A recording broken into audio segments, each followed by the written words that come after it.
was 15, the thought of an apocalypse never troubled me.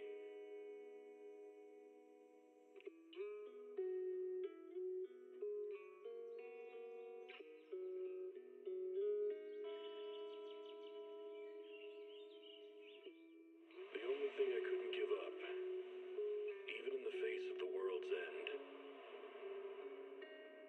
was the sunset on that beach.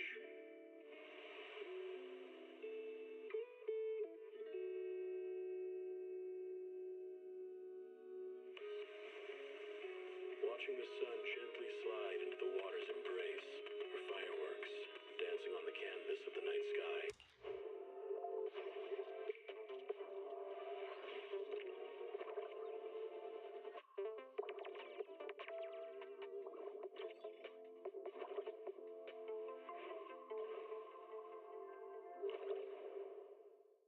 Heed the call of your innermost desires. Advance without fear. Navigate as your heart dictates. Robust power. Perfect execution. Foresee the storm and overcome it. Calm. City Series.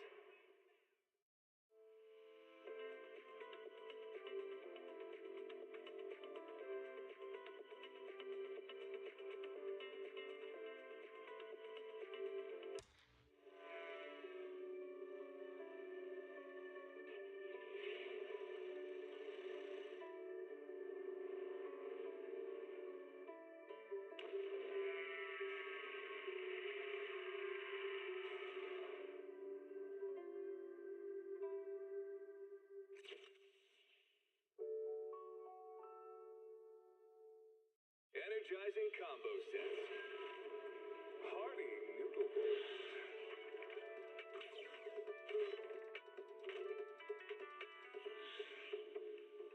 Waterfall soup.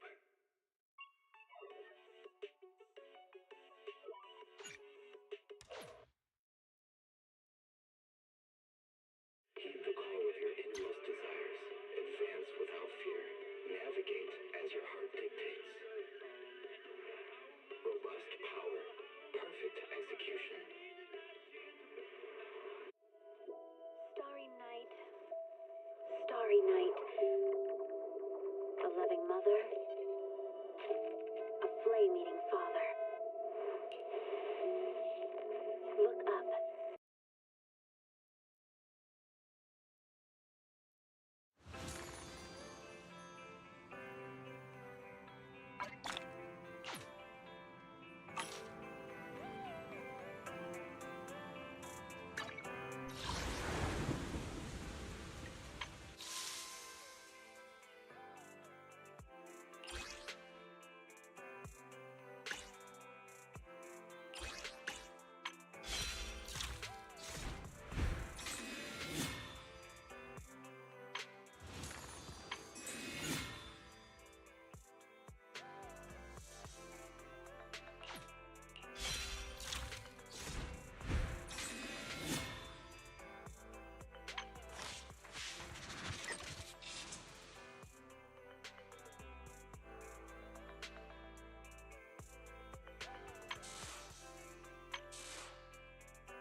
Wata wata.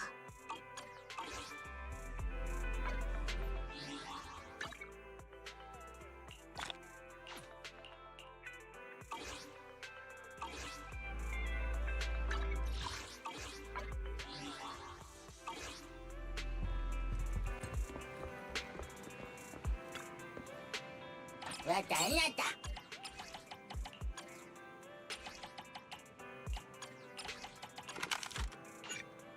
Mata ingata.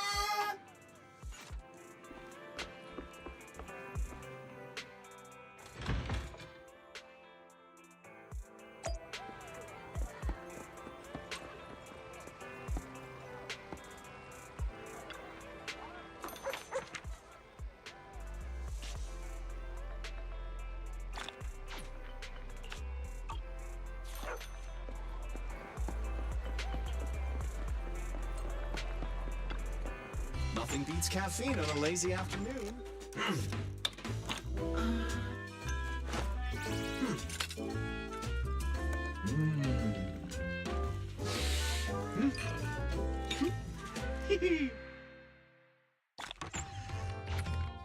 You know, coffee is not a must, but a calm and relaxed mindset sure is.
Lord Faison. I want me. Vivian? Vivian?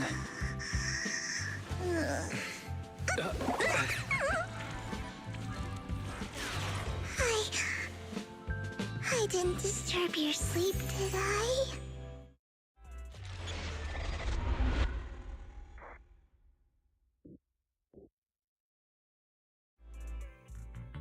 When I got here, the other Lord Faison said you were resting on the couch and just let me in. I meant to keep you company while you slept, but then I dozed off myself. Ugh. I was going to sit here looking super cute, hands cupping my face. You know, like the #1 sleepy face I want to wake up to pose. I can't believe I ended up falling asleep myself.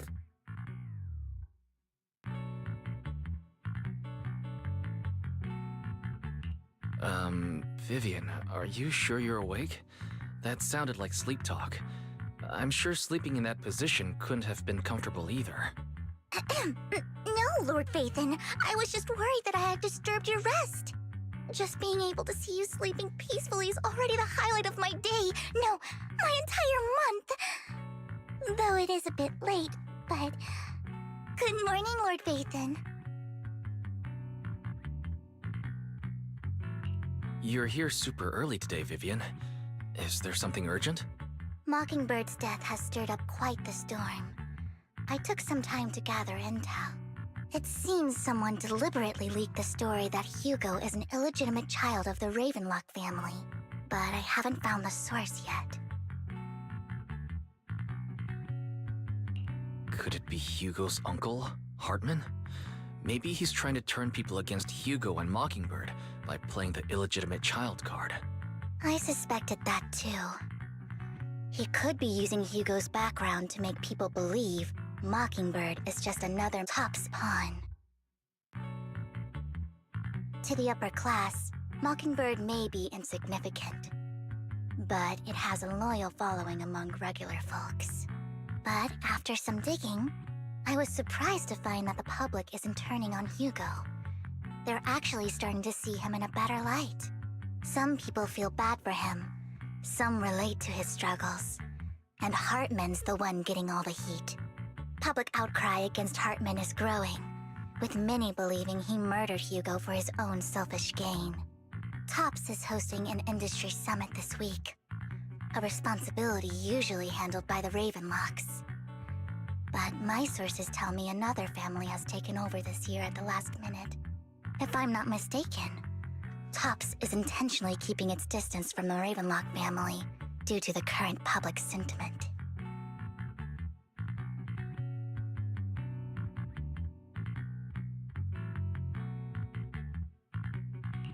Based on our past experience with Hartman, he's not the type to sit back and let anyone mess with his power or interests.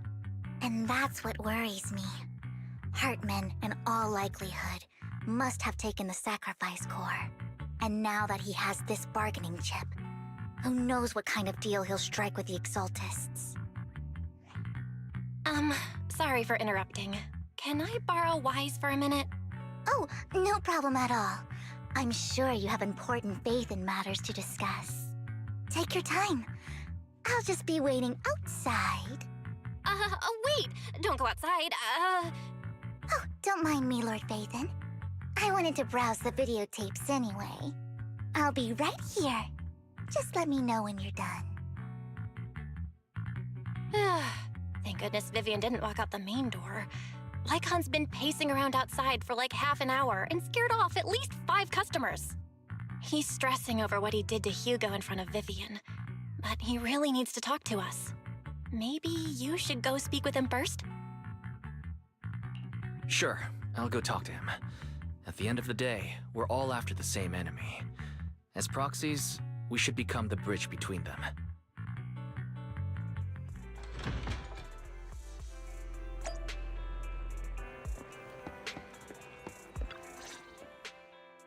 Good morning, Master Proxy.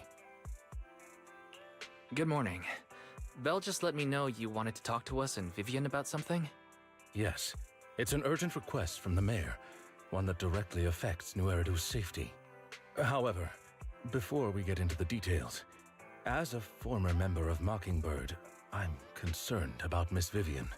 Hugo made many mistakes and betrayed the principles of Mockingbird, but I'm certain he didn't intend to put Miss Vivian or you in danger. I don't know Miss Vivian very well, and I was the one who took her companion's life. I might not be the right person to comfort her, but I hope she doesn't regret the choices she made, or lose faith in the path she chose. Vivian doesn't seem down at all. In fact, she's been actively gathering intel. I think she's handling this with even greater calm than I am. If you're feeling bad about what happened with Hugo, it might be a good idea to talk to Vivian directly. From what I've seen, she's not as fragile as you might think. That's reassuring to hear. I trust your judgment. You've always had a sharp eye for people. Would you mind coming in with me? I'd like to apologize to Miss Vivian in person. Sure, but just to be clear, I'm staying neutral and not picking sides. You both have your own stance on this. As a proxy, I'll do my best to help facilitate honest communication. I respect that. Thank you.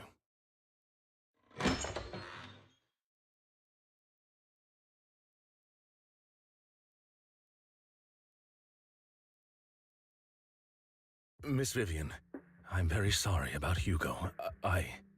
You don't have to explain anything. I'm also part of Mockingbird.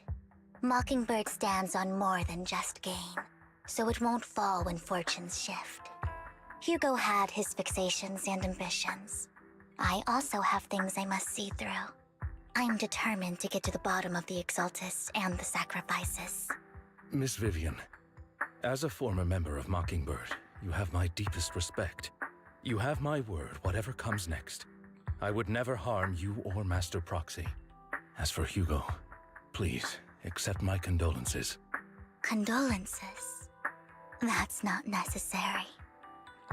Mockingbird has plenty of tricks up its sleeves. This isn't the kind of act that ends so easily. Wouldn't you agree? You're right. I'm glad you guys are on the same page, but why do I feel like I'm being left in the dark? Master Proxy, I believe we all share the same goal. Uncover the truth of the Exaltists and the sacrifices. The mayor has tasked me with inviting you to take on this mission, and hopes we can work together moving forward. If the mayor wants to work with us, I trust he will demonstrate his sincerity in kind. Mockingbird will not serve as a pawn for the powerful. That will never change. Of course. While the mayor cannot handle this personally, he will make sure we have all the intel and support we need. Miss Vivian, I know you have your own intelligence network, but for some high-profile shady dealings, perhaps the mayor can provide you a different perspective. Please, take your time to discuss. If you're open to collaborating, I'll set up a call with the mayor so he can speak with you both directly.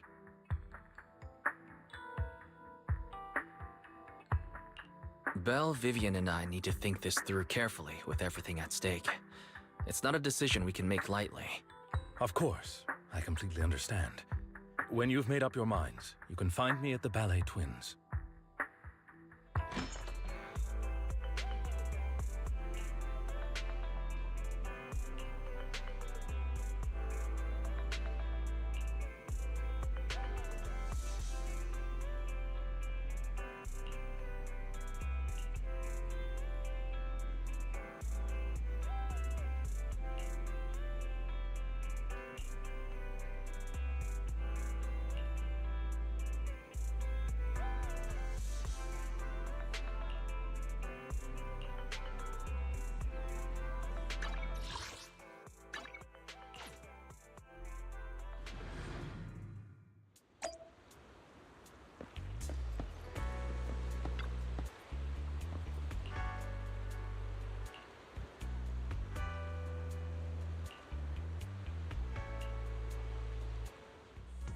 I'll connect the call to the mayor now.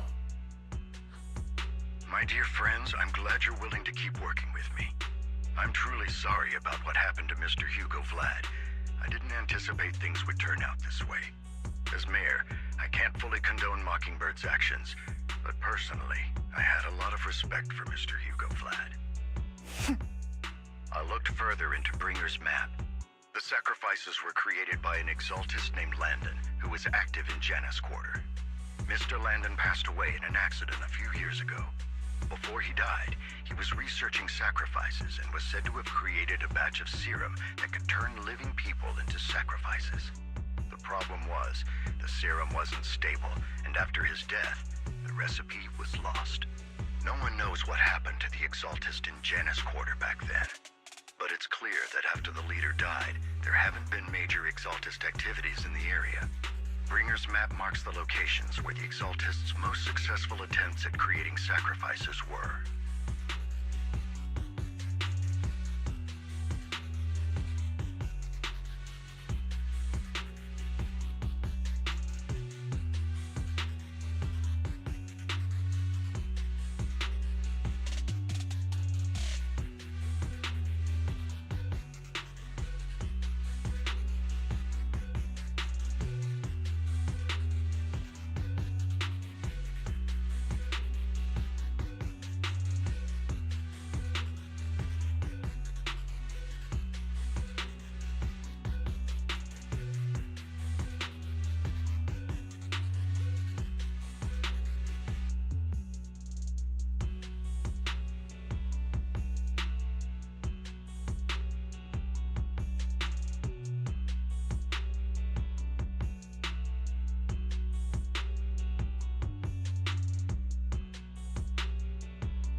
The leader of the Exaltists in Janus Quarter died a few years back, and they haven't been active since.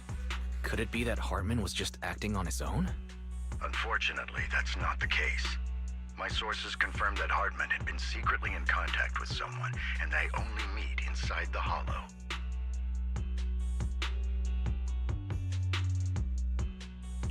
Is it possible it's someone from TOPS? TOPS is a huge alliance of corporations. They wouldn't bother getting their hands dirty. Instead, they just sit back and reap the rewards. Everything Hartman is doing is to secure his place in TOPS and strengthen his power within the Ravenlock family. If my guess is correct, Hartman has gotten in touch with the remaining members of the Exaltists that used to follow Landon, helping them create new sacrifices. But what's in it for TOPS? There's no way the Exaltists would just hand over their secrets about sacrifices to Hartman, right? A sacrifice outbreak would throw the city into chaos. And that's when TOPS steps in, taking control of the situation on their terms. The public will see the mayor as incompetent, while TOPS comes off as the real protectors of the city. And when that happens, public trust will shift towards TOPS. And Mr. Mayor, you might find yourself in an unfavorable situation. Still sharp as ever, Miss Vivian. So, what exactly do we stand to gain from partnering with you? Please don't tell me you're doing this out of some noble concern for your citizens. I'm not some hero of justice, and I don't believe in lofty ideals or empty promises. We have a common enemy. While our ideologies may differ, we can work together on this. And as proof of good faith, I may not know exactly where Hartman is, but I can fan the flames over Mockingbird's death and escalate conflicts within the Ravenlock family. So it was you behind the rumors. No wonder I couldn't trace the source of the public outcry. I'm not the one who started the rumors. I just helped them spread faster after they leaked. And I pulled a few strings to make sure the story painted Mr. Hugo Vlad as a heroic figure who was unfairly persecuted. As I said before, I had a lot of respect for him, and I'd be happy to clear his name. Now let me lay out my terms for collaboration. After looking into it, I found that the dormant sacrifice you discovered wasn't the only one. There are more places where sacrifices might be lying dormant. Too many eyes are on me right now, so I can't send my own men to deal with it. I'd like to ask you to retrieve the sacrifices from those locations. I'll make sure to dispose of them once you do, so no one will be able to use them again. On top of that, I've asked a friend to help monitor your physical condition, and maybe even uncover more of your potential. Her research overlaps with your teacher's work. You don't need to worry about her capabilities. She's a Void Hunter rank special investigator. Really? A Void Hunter rank special investigator is going to be assisting us? And she's involved in our teacher's research? That's right. She's heading to Janus Quarter for some business. I wanted to set up a formal meeting, but she declined. She prefers to assess things on her own, and will reach out when the time is right. She'll let you know the details then. So it looks like you both are on board with this commission and ready to help recover the sacrifices? Okay.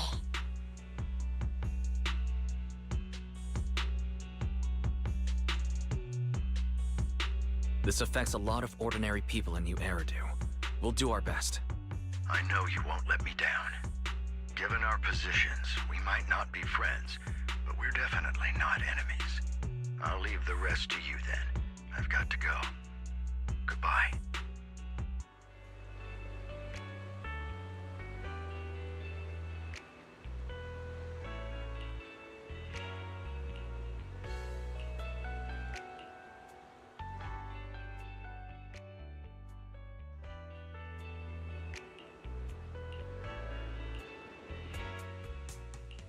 Standing by. Ready for combat. Anby, in position. Standing by. I have 2 guns, so double the accuracy.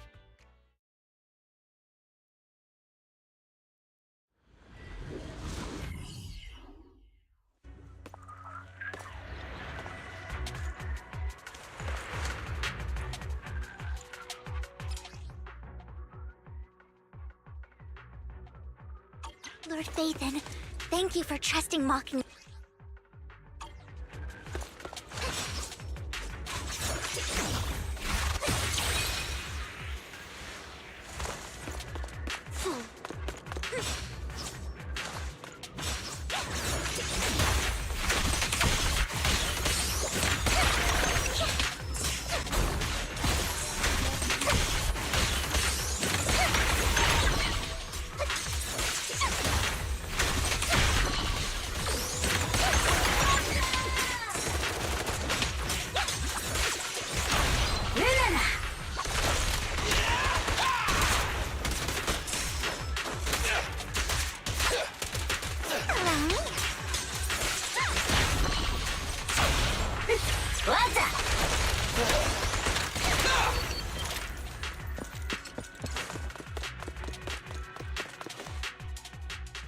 Has someone already taken the dormant sacrifice from here? Or did the Exaltus decide to relocate it? No. If these dormant sacrifices aren't handled carefully, they could awaken and turn against anyone nearby. She wouldn't risk moving them unless it was absolutely necessary. Did she realize the mayor was looking into this?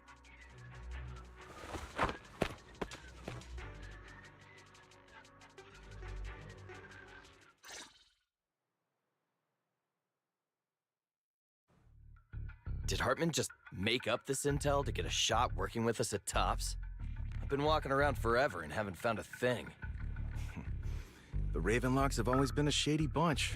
No surprise they've gone downhill over the years. I heard they were pretty loaded back in the day. What kind of business did they run? No clue. On the surface, their businesses seemed legit, but who knows what was happening behind the curtain.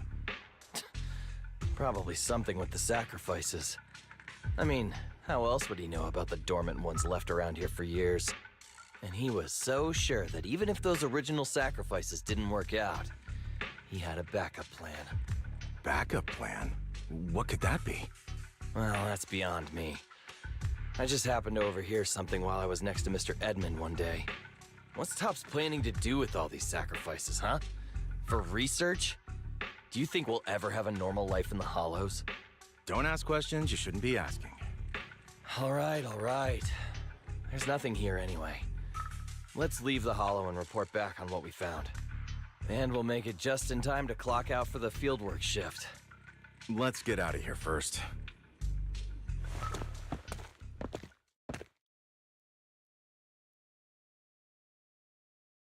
Hartman, that fool. He'll do anything to get into Tops, even if it means playing with fire. She's an Exaltist. Human lives have never mattered to her. The more people get dragged in, the greater the danger.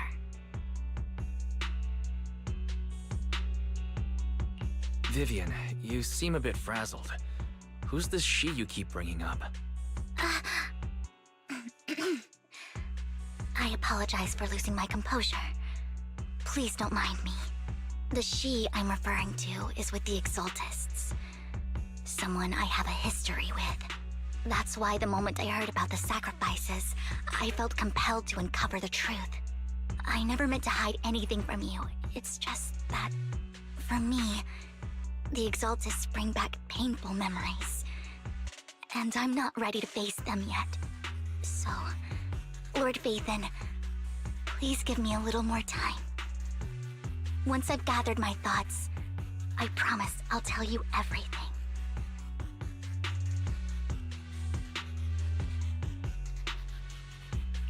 Sure, I'll stop asking. What's more important than an unspoken past is the person standing in front of me now. As for everything else, we can talk about it whenever you're ready to share. Lord Phaethon, if we weren't in such a hurry, I'd spend 3 whole hours singing your praises. I'll make note of this and make sure to get it done before bedtime. First things first, let's track down those dormant sacrifices. The Exaltists have probably realized someone's after them by now. I wish we knew what Hartman's backup plan is. Lord Phaethon, I just can't shake the feeling that something bad is about to happen. Don't touch me.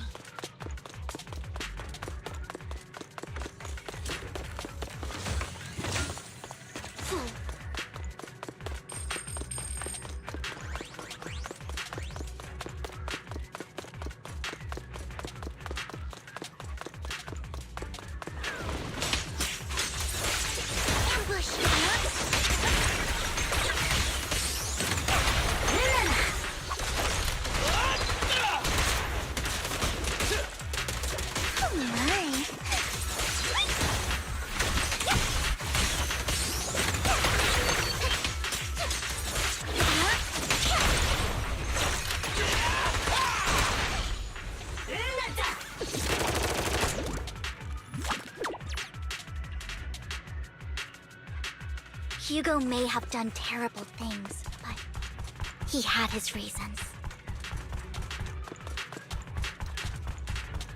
Mockingbird might be seen as the bad guys by a lot of people, but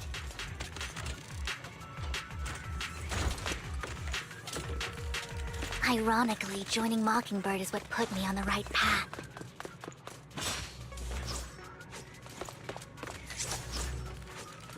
For the first time, I'm needed for more than just my curse.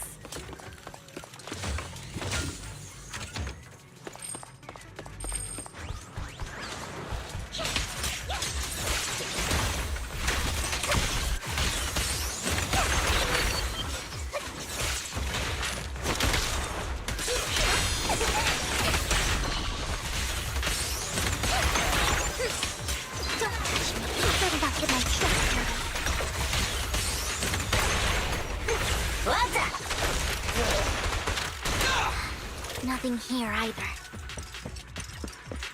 Are we too late? Allow me?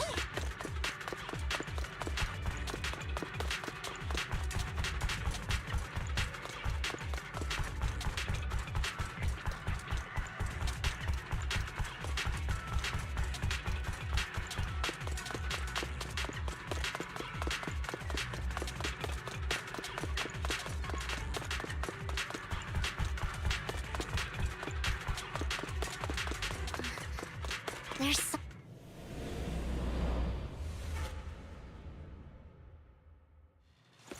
Fool.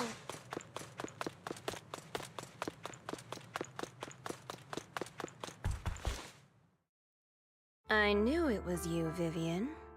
Camille! What are you doing here, sis? Are you destroying the dormant sacrifice?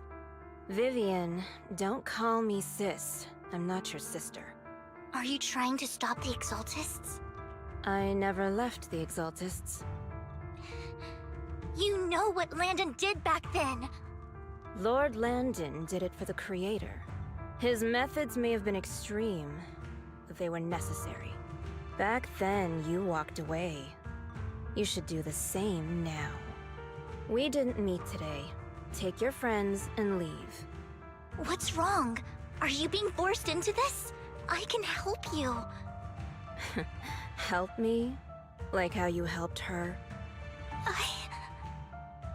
Vivian, you're crying. You see me, don't you? No, You haven't changed a bit, Vivian. No need to hide your tears. I know exactly what's ahead for me. You've made your choice, and I've made mine. One last piece of advice. Stay out of this. She loathes you. I won't tell her we met today. Don't show yourself around us again. Camille!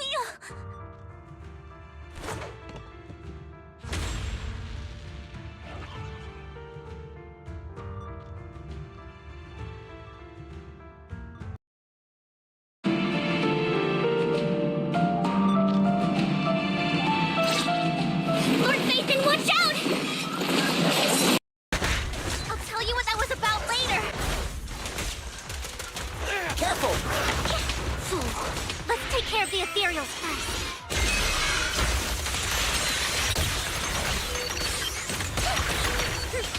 Look around. Leave it to Billy! Just this once.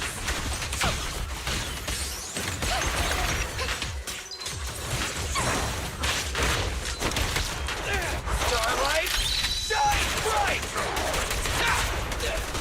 Oh, nice.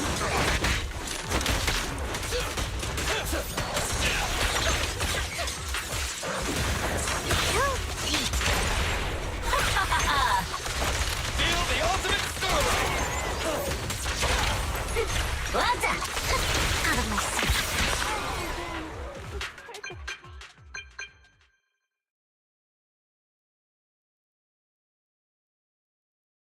You've been gone forever. Did you run into any trouble? We searched the coordinates the mayor provided. Most of them were already empty. No dormant sacrifices. Camille, The Exaltists have been actively destroying the dormant sacrifices. Why would the Exaltists go after the sacrifices? I saw it too, but I can't figure out why the Exaltists would do this. And one of them is someone I once knew. I thought she would leave the Exaltists after Landon's death, but she stayed. Wait, what did I miss? Why do you know so much about the Exaltists, Vivian? When I was a child, I stayed with the Exaltists for a while. Back then, Landon was one of the most respected figures among the Exaltists in this region. A lot happened, and after Landon died, I left. I can't turn a blind eye to the sacrifices. I know all too well how many lives have been lost bringing them into existence. Ever since I learned a sacrifice had appeared in Janus Quarter, I haven't been able to stop worrying. I won't let history repeat itself. That's why I asked Hugo to investigate, starting with the Sacrifice Corps. Vivian. Please stop. I'm not looking for comfort. I'm just recounting the story for you to understand the situation. We've got bigger things to focus on. But when I do need comforting, I'll come straight to you. I hope you'll make time for me, Lord Vathan. Just so you know, I'm not the easiest to console. Absolutely. If you're feeling down, we'll be here for you. Okay. Back to the matter at hand. That conversation between those two TOPS employees back in the Hollow is still bothering me. They said Hartman had a backup plan, and that got me thinking about some news that was quietly swept under the rug. Lately, there have been mining accidents in Ravenlock-controlled areas. Many workers have died. The families were paid off with huge settlements, way more than usual. No protests, no controversy, and the issue was buried. But considering the Ravenlock's financial position, why would they be so generous with payouts? That sounds sketchy. Do you think those accidents were faked? Precisely. I don't think those workers died in mining accidents. I'm planning to reach out to some old friends, see if they've heard anything about this. Do you have time, Lord Vathan? My contacts are just near 6th Street. Care to join me? Sure. Let's go together.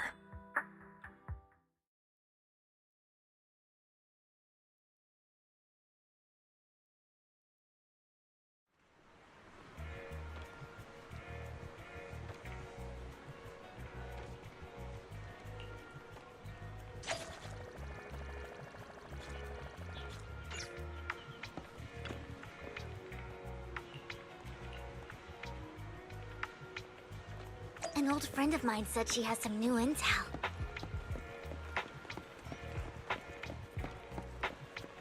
She's like a mentor to me. I learned a lot about data scraping on Internet thanks to her.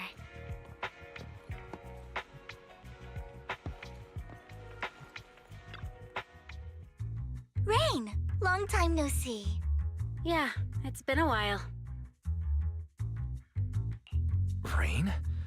So you're the old friend Vivian was talking about. Yeah, Phaethon. Long time no see. Rain! You actually know that Lord Phaethon is Lord Phaethon? No, I mean, you actually know Wise is Lord Phaethon. I didn't know right away. One time, I needed a favor from Nicole. I only found out after meeting them. I mean, who would expect a legendary proxy to be running a video store for a living? Oh, by the way, your idol... Rain! Let's not bring up old stuff. Lord Phaethon wouldn't be interested in that. Why are you all tense? Right! Lord Phaethon lives on 6th Street too, and might know your idol. Remember when you traced that post on Internet to 6th Street and actually went to check it out? And you came back all bummed, spouting nonsense. Like there was only a black cat at the location, and maybe your idol is actually a talking cat. Or something like that. I think I know that black cat. It hangs around our shop now. Lord Bathan, please, let's drop this topic. Come on, Vivian. It's been years and you still won't say who your idol is. If you'd just let me, I'd have tracked them down ages ago. I get it. You want to find the person who's important to you on your own. But you've tried so hard already. It's okay to lean on me a little, you know. I'm sure your idol won't hold it against you. I shouldn't have come to see you. Huh? What's wrong? Rain, Vivian said you might have some intel for us. Should we get into that first? All right, let's get down to business. Here's something I'm pretty sure about. The Ravenlock family's claim that those missing workers died in an accident? Don't buy it. The last signal from those workers was near the Hollow. Then communication went dark. I think they were taken into the Hollow. And yesterday, I picked up that the Ravenlock family secretly hired some people to search the Hollow's perimeter. I caught a weird distress signal from someone and managed to track down the source. When I tried to reach out, the signal cut out completely. The last trace of the signal was near Lumina Square. Finding someone in real life isn't really my thing, so that's where you come in. Okay, we'll take a look around. You just said this is something you're sure of. Do you have anything you're not so sure of? I dug up some info online, and one thing stood out. A few days ago, there were some creepy sounds coming from an abandoned warehouse by the port. The place was locked up, so no one could see what was happening inside. Not sure if it's related to your search. If you don't find anything useful around here, it might be worth checking out. Well, that's all I have for you. Thank you, Rain. Don't get all emotional on me now. I'm just helping out a friend. This one's on the house. Consider it payback for the favor you did me last time. But if you still want to find your idol, hit me up. I've been curious for what... Alright, don't worry about it. I'll manage it myself. Stop being so nosy, Rain. Nosy? Nah, just professionally curious. What kind of person is worth all this searching, huh? But honestly, whoever they are in real life, they've become a part of you. You've come a long way in this search, Vivian. I much prefer the person you are now. So if you find this person, don't chicken out. Go meet them. People will appreciate you for who you are. Rain. I might not care about the real world or what it'll be like, but I hope everyone I know can live a good life. I'm counting on you to save the world, guys. All right, I have other business to take care of, so I'll leave the rest to you.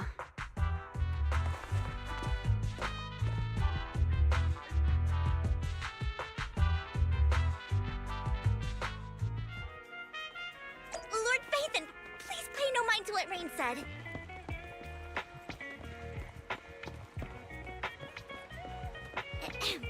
That big guy's up ahead. Let's hurry.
Don't take me back, please. I was wrong. I know I messed up. I don't want your money anymore. Please, no. Calm down. Who are you? I won't say anything. Just let me go. I don't know anything. I swear, I know nothing.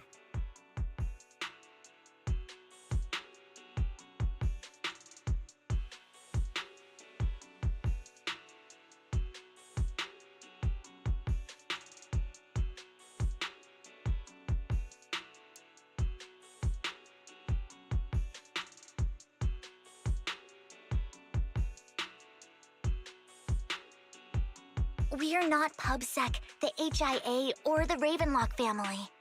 We won't force you into anything. There's no need to be afraid. What do you want from me then? We simply want to know where the Ravenlock family took you and what they made you do. I can't say. I can't tell you. I have a family. They'll hurt them. You never saw me. Please, just stop asking. Don't you wish to see your family? I don't deserve to see them.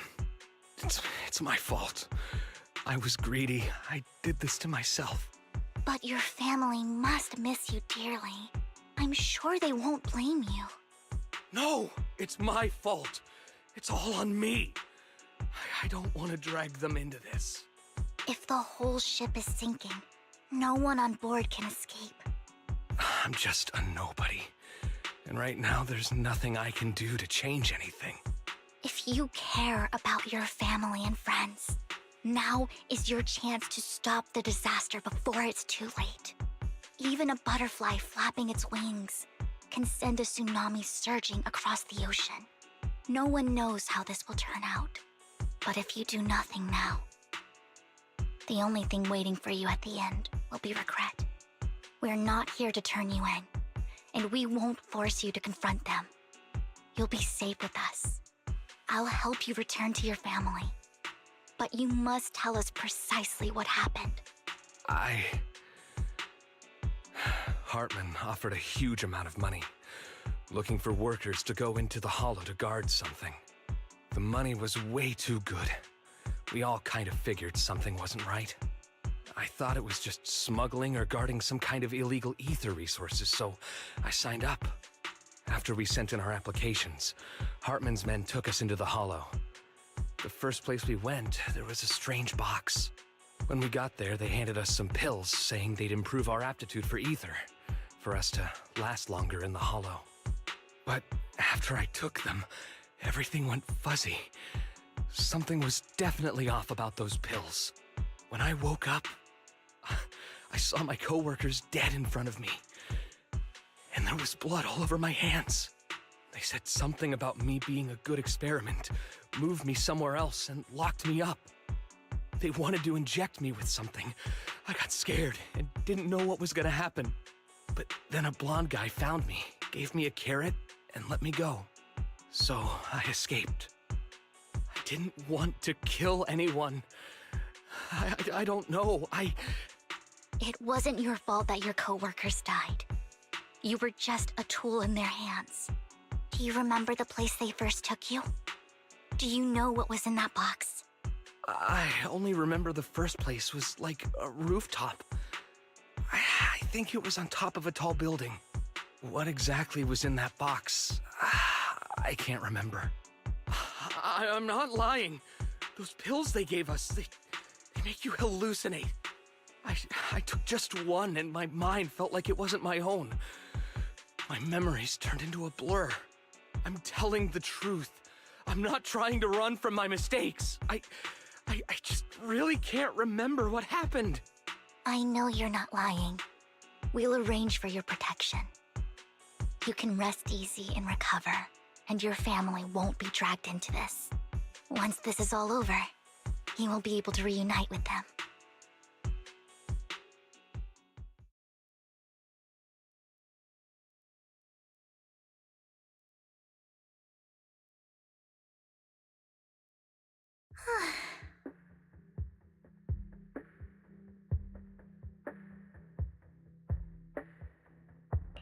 Sometimes I wonder if you've had some kind of special training, Vivian.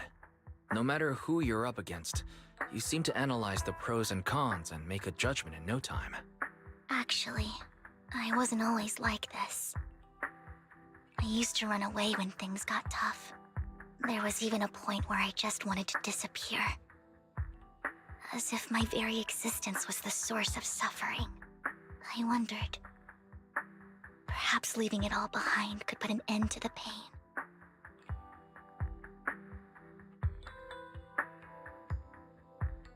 It's hard to picture that.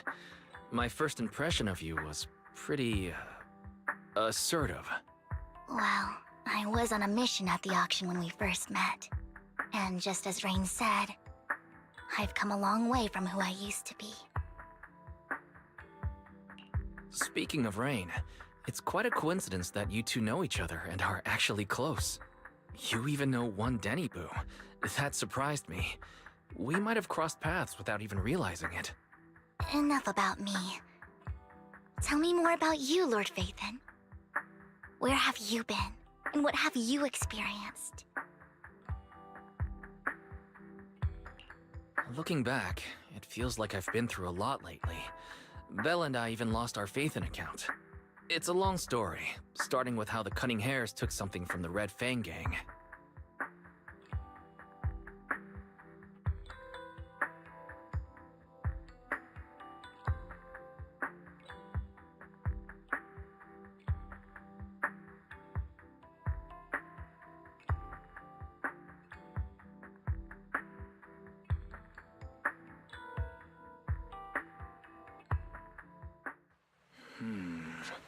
It should be around this area. Belle told me there's a highly rated store here.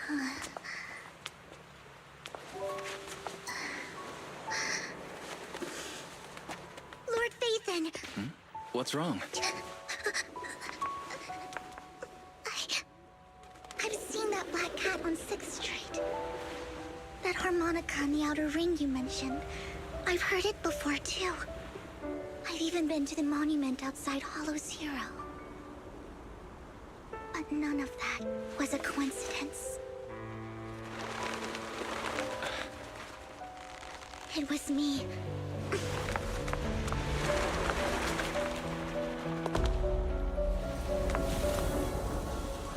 Following you, and now I've finally made it to your side.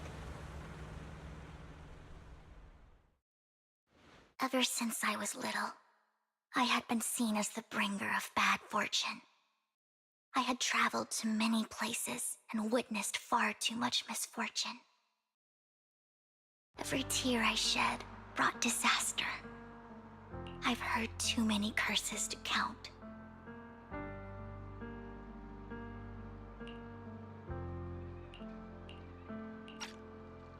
I loathed my tears as much as I despised my own existence. Wherever I stayed, tragedy followed. I had roamed too many places, and each time, it ended the same way. I didn't know where I could go anymore. One night, I stumbled upon a post discussing me. Whether they knew me or not, everyone seemed convinced that I was the source of the curse. Some mocked me with cruel intent. Some wished I would vanish, and others speculated maliciously. It really seemed that my very existence was a disaster. In that moment, as darkness enveloped the city, I saw lights flickering to life all around New Eridu. So many lights, and not knowing where to go, I thought, if only I could disappear into those lights. I made up my mind, and right then, my phone rang. I decided to take one last look. I wanted to know who left me my final message from this world. It was you, Lord Phaethon.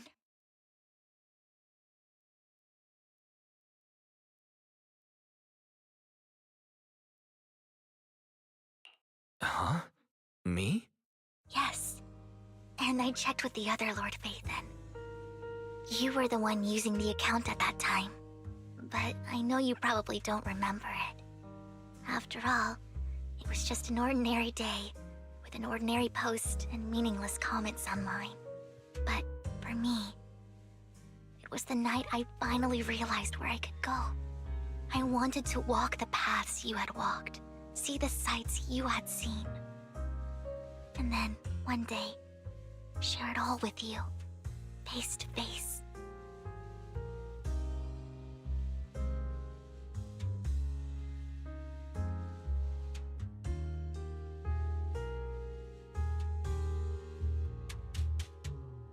So, I have to ask, what exactly did I say in that reply? Well, you'll have to figure it out for yourself. I'm not telling you.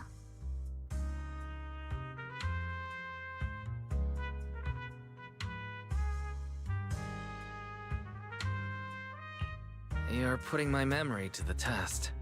So, Lord Vathan, thank you. Not only for that comment you made that day, which was a silver lining for me, but also for giving me the courage to become who I am today. The Vivian standing right in front of you now. Lord Vathan, I truly like who I've become.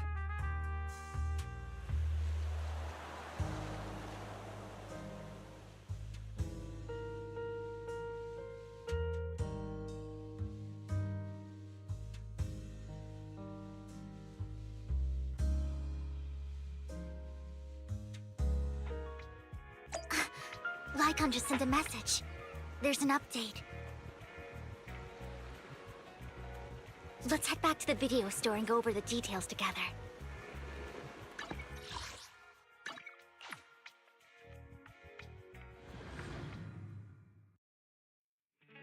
Wise, you're back.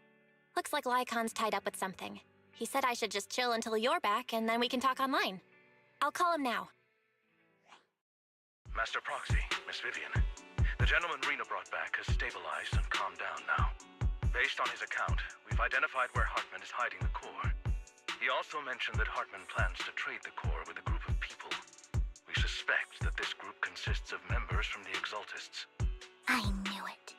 Now that we have the location, it would be splendid if we could seize the sacrifice core before they do. Precisely. We hope you can head to the location as soon as possible to secure the sacrifice core.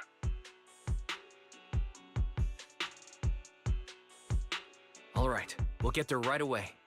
I have other matters to attend to, so I'll leave the retrieval of the sacrifice core in your capable hands. The mayor's friend that he mentioned before will also be assisting you this time. The target coordinates have been shared with her, and she'll meet you there. Please ensure your safety, and I wish you all the best.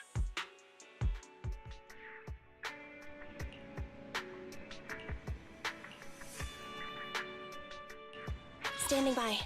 Starlight, it's time to shine!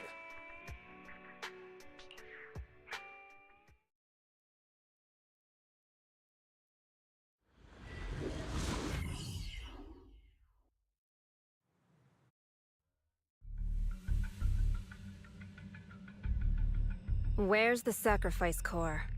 Camille, you really think I'd stroll around with something this important?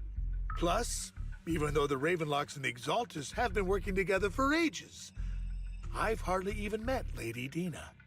I'm the one offering the sacrifice core here. I'm curious what Lady Dina's got lined up for me in return? I'm just here to verify that the core you mentioned is real. Once that's sorted, Lady Dina will give you a proper response. Our partnership isn't just talk.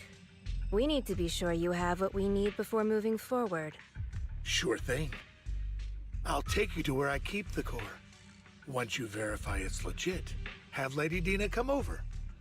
We'll lay everything on the table face to face. All right, lead the way. It seems Hartman is trying to bargain for more. What a greedy and insatiable man. It's just that... why would they only send Camille for something as important as the sacrifice core? And I can't shake the feeling that Camille doesn't want Hartman and Dina to meet. Why is that?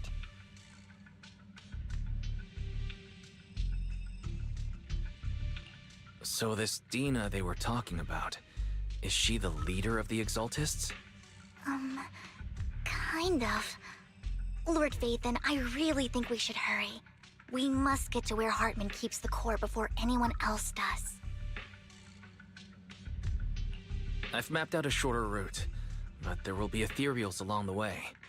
I'll leave the fighting to you, Vivian. Don't worry, Lord Vathan. You're in capable hands. I'll ensure your safety.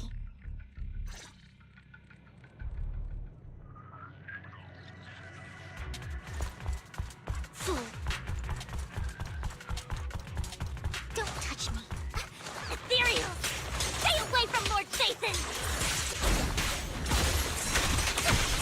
Silly time! Don't touch me.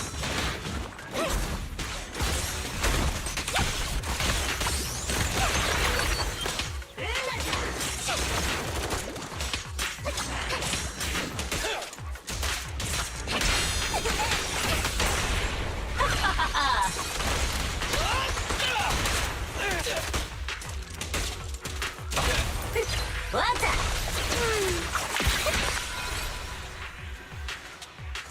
Don't touch me. Looks like Hartman's trying to negotiate for more leverage.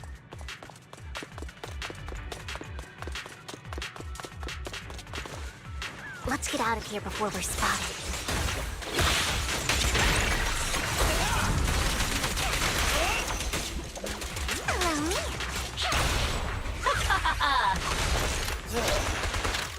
Let's keep moving, Lord Vathan.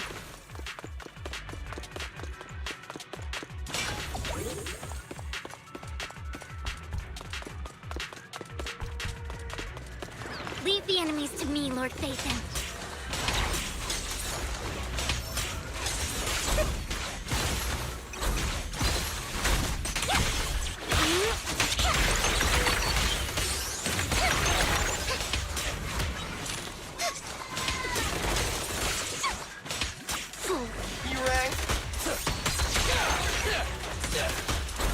It's my turn! Stand still! Oh my. Don't hurt.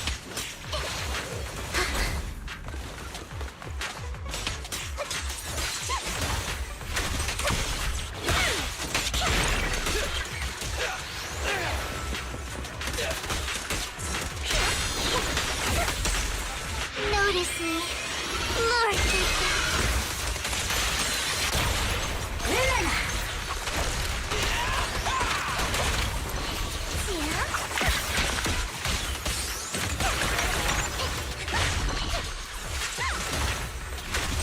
They're still over there. Looks like they're arguing.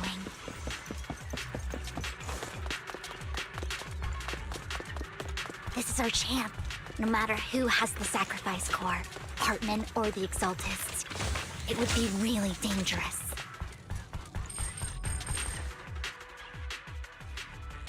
Hand over what's in the box.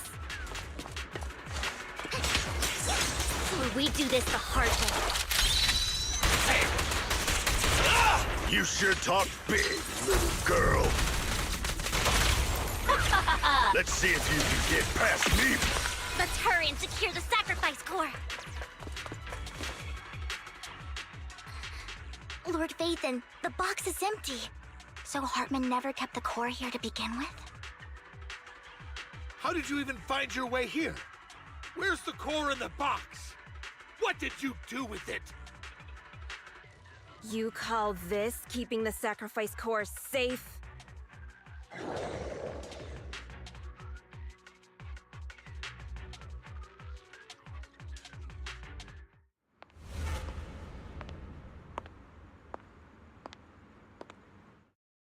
Vivian, it's been ages. Dina! Oh my, you actually remember me. So sweet.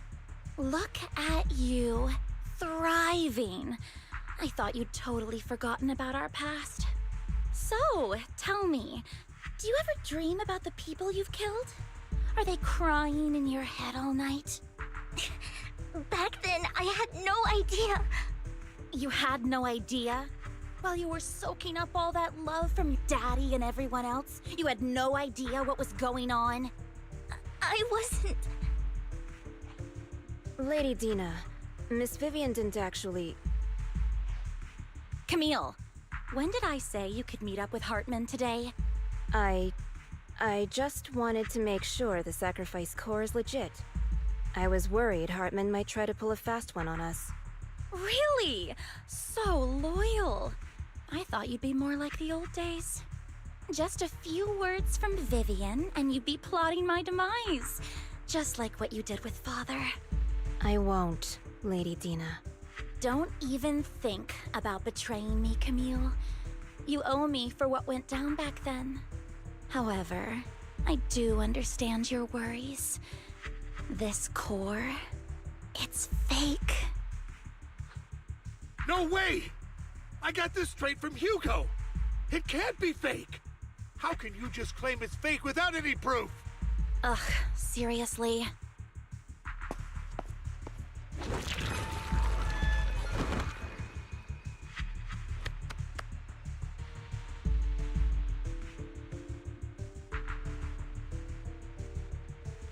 The sacrifice core can max out the ether particles within human bodies in no time at all. But look at your little subordinate. How uncouth. He's making noises like some animal. Can you shut him up? So annoying. The masterpiece Father made for the Creator isn't this worthless piece of junk you're holding. So, the real core. Vivian, where do you think the sacrifice core is really at? I don't know. If I knew where the real core was, I'd destroy it without a second thought. Dina, you understand what the sacrifices are. And you know those who were blessed should not have to endure such horrors. Oh, they shouldn't have suffered those horrors. Weren't you the one who decided if they'd be blessed or not? If it weren't for your tears, how would they have encountered such misfortune? How self-righteous, Vivian. Their fates were in your hands. It was you who brought disaster on them. Landon just needed an excuse. He needed someone to blame. Whether I shed tears or not, he'd treat living beings as mere subjects for his sacrifice experiments. Dina, you know all of this. Landon even went so far as to sacrifice you. Shut up, shut up, shut up! Father did it for his great cause. Vivian, why do you always mess everything up for me? Everything! You did it before, and now again! You just had to ruin my plan. I was so close to fulfilling Father's last wish. If you don't give me the sacrifice core, be prepared to become food for the ethereals. I told you I don't have the sacrifice core. Otherwise, I would have destroyed it already.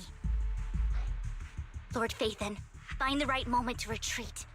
She can be quite unpredictable when her temper flares. Oh, really? You don't have it? Then I suppose there isn't a reason to keep you alive.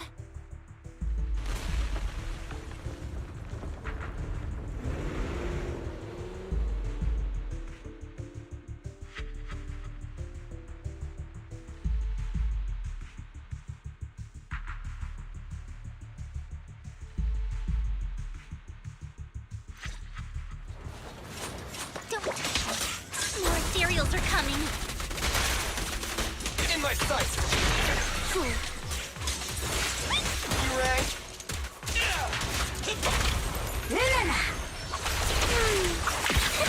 Keep your feet.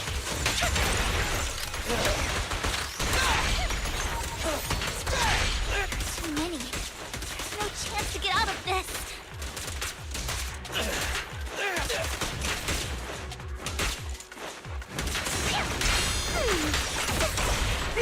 What's that?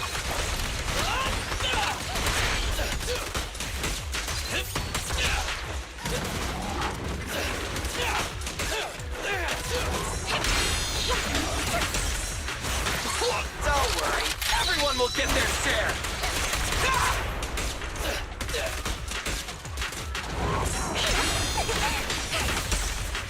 You better not get my dress. Don't you know? Get my dress dirty and look quick. Leave it to Billy!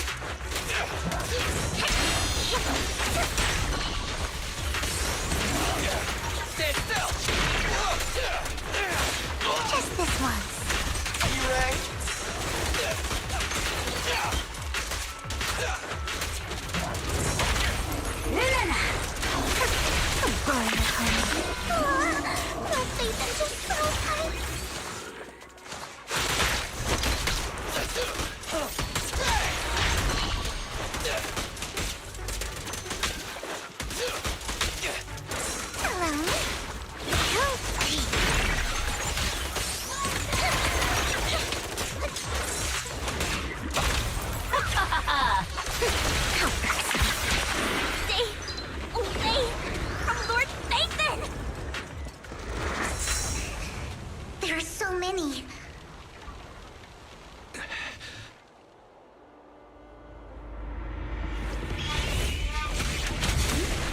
It's ink?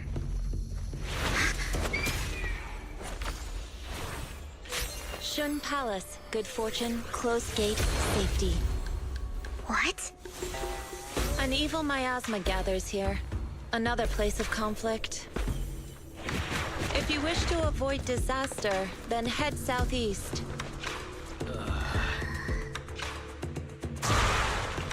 Now! Thank you.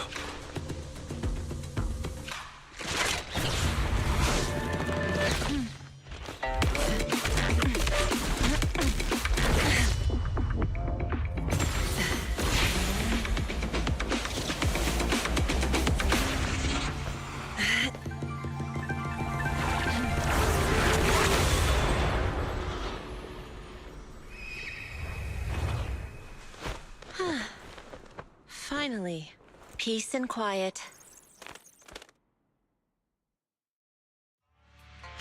You must be wise, right?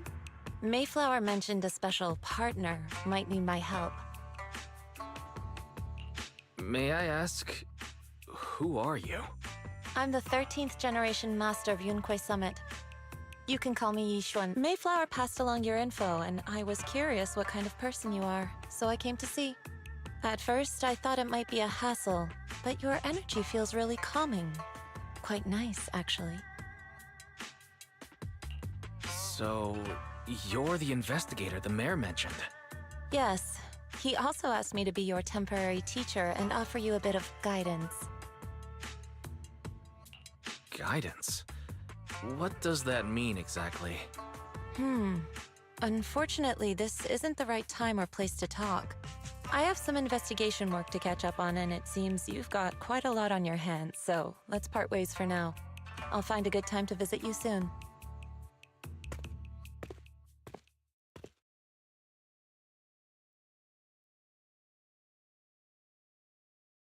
I'm so sorry, Lord Vathan. I'm just not feeling very well.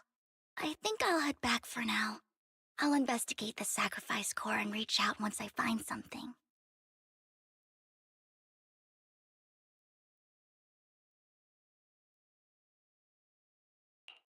You don't look so great. Let's get out of here and figure things out later.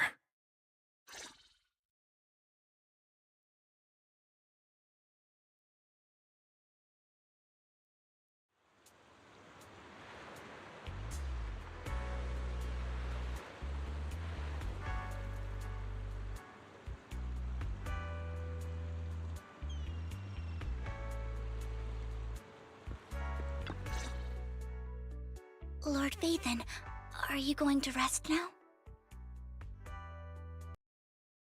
Later, Vivian. You seem a bit off since we left the Hollow.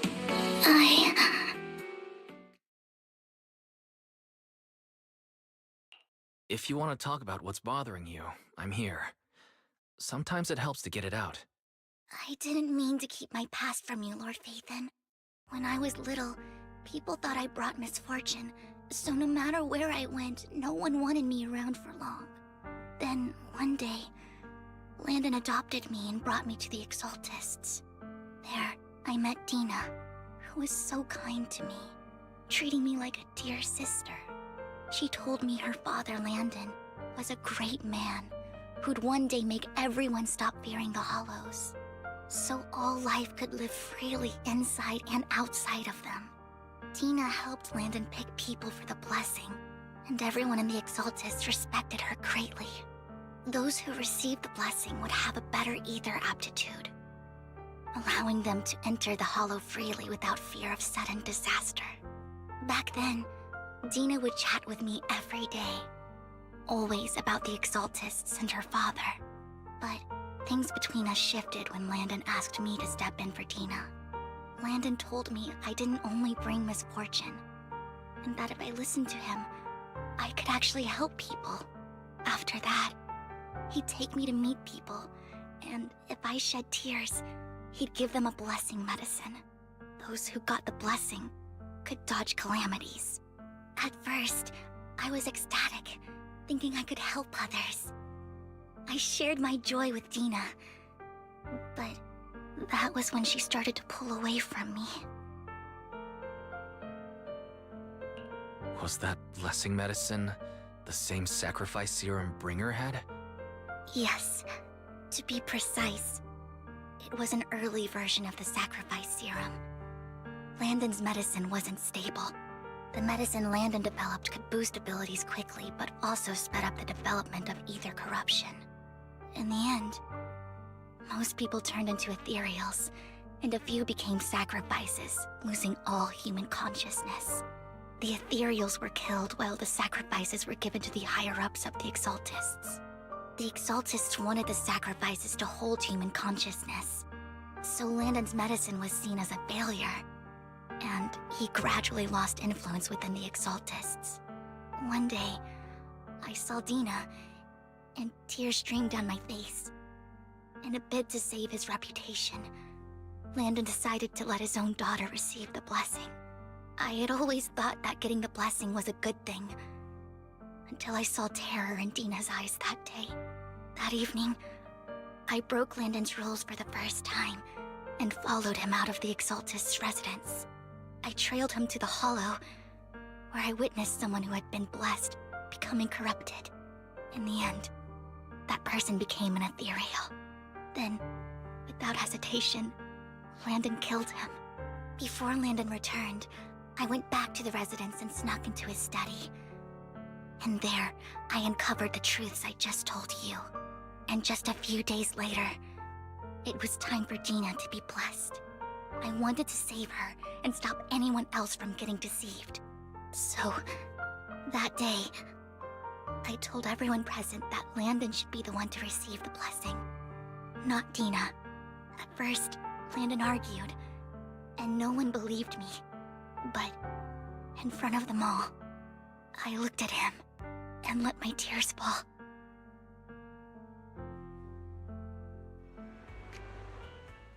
Lord Landon, please accept the blessing.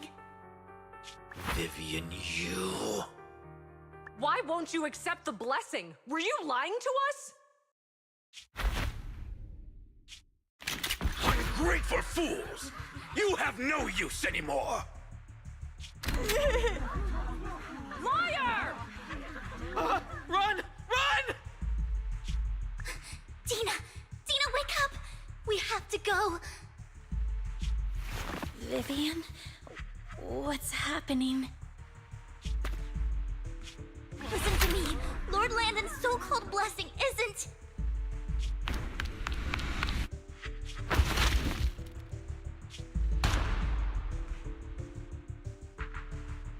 Father!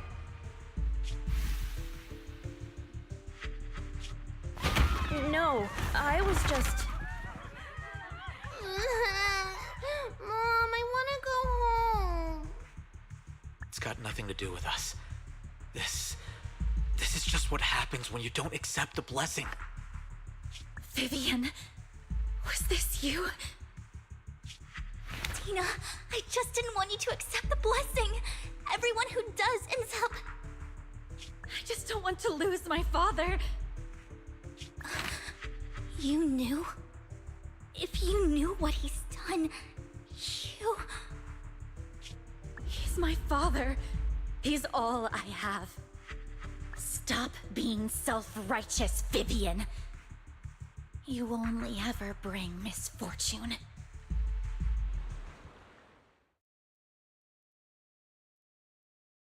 I thought once Landon was gone, Dina would leave the Exaltists. I never expected her to continue his research, or that Camille would stay. Camille lost her entire family in a hollow disaster, so she's always supported the Exaltists. She's not a bad person. She's just someone searching for hope. She joined the Exaltists very early on, and even watched Dina grow up. That day, she was just so desperate to save Dina that she... All these years, she's been following Dina, taking care of everything out of guilt, I think. But I didn't just fail to save Dina. I trapped her. I see misfortune approaching, but I can never change its course or avoid the bad ending. Maybe I really am a bringer of misfortune.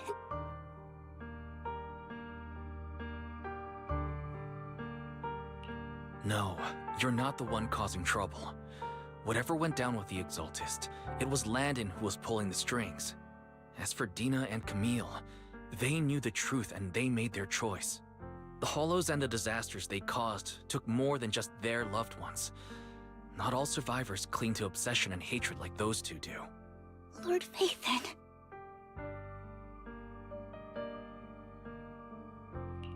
You need to believe in yourself, Vivian. From what I can see, you're handling this sacrifice crisis pretty well on your own. Besides, you told me you really like who you've become. I hope that you can believe in that, at the very least. Yes, that'll always be true. Thank you for listening to my story today. Years have gone by, but I've never had the courage to face all this. Maybe Dina and I were meant to meet today, so I could finally spill it all out. It lightens my heart a little. Lord Phaethon, you truly are a wonderful listener.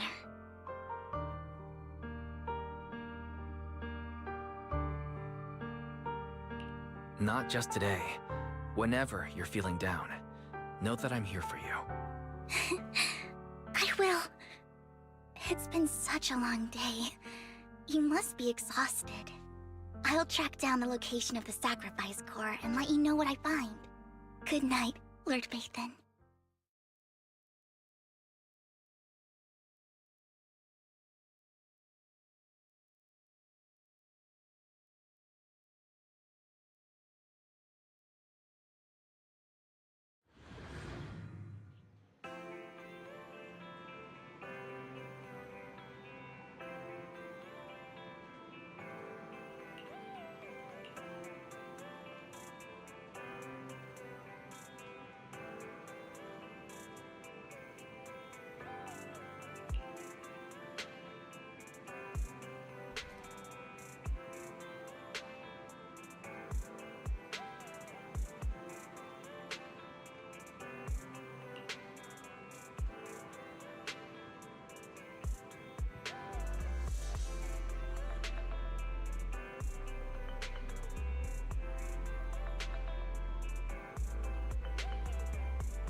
Shawl, I didn't expect you to be working here.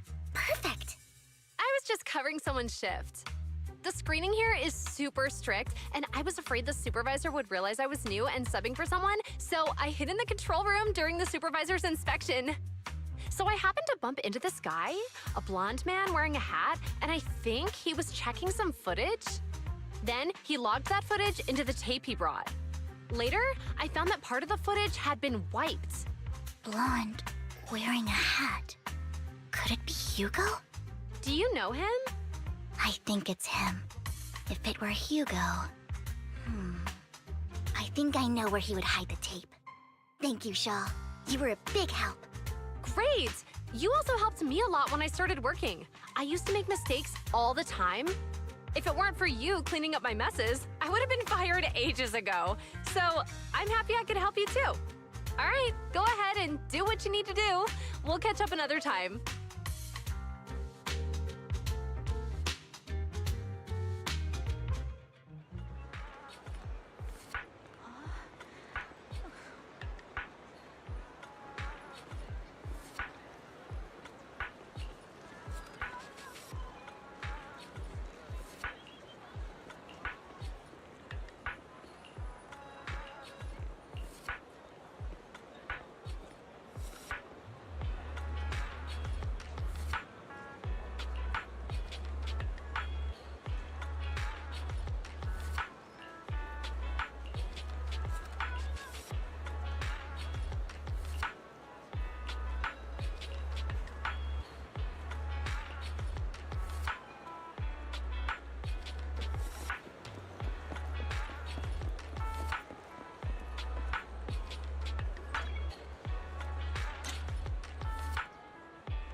If I'm not mistaken, you and Vivian share the same goal. Silence is no good for negotiation. I just don't want Dina to reach a point of no return. Hasn't she already reached that point with what she's doing? The formula for the Landon serum was lost, but a batch survived, and Dina was able to develop a substance that can be used for mind control. She's trying to combine the two to make sacrifices that would obey human commands. If the dormant sacrifice and the remaining land and serum are destroyed, we can put an end to this. Dina's concoction can't create sacrifices on its own. And the sacrifice core? That belongs to the creator, not her. Although I find Landon's methods despicable, I can't deny that the Exaltists and the creator are leading us in the right direction. I just don't want Dina to spend her life trapped by her father's mistakes. I mean, no offense, but I find your protectiveness rather weird. I will confirm the location of the dormant sacrifice and find the chance to relay the information to you. I do not want any of my people to be going into danger. As for the sacrifice core, I can only guarantee that it will not fall into her hands. As for how things will ultimately play out, The creator will guide me.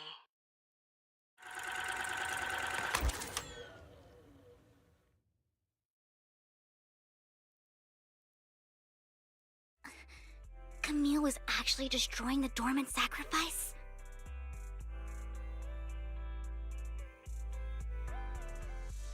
Compared to Camille's motives, I'm more concerned about whether Hugo has more plans lined up.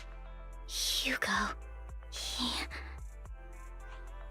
Wise, Lycon just sent a message saying he's got something urgent that he needs to talk to us about now.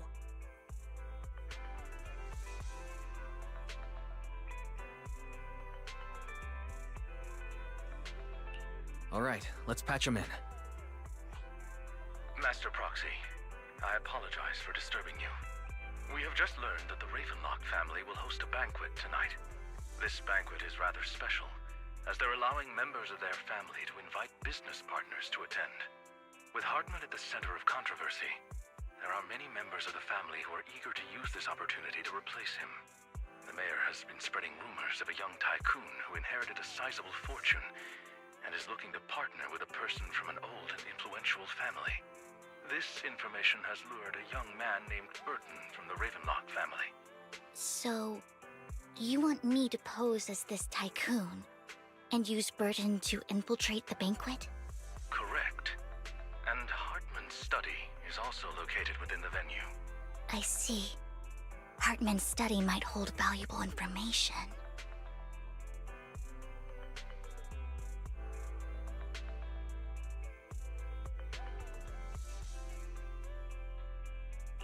It seems like there's nothing left for me to do. You can attend as her +1. +1? Lord Phaethon, please go with me! Master Proxy, it seems Miss Vivian requires your presence, so... Yes, just your presence will help me immensely!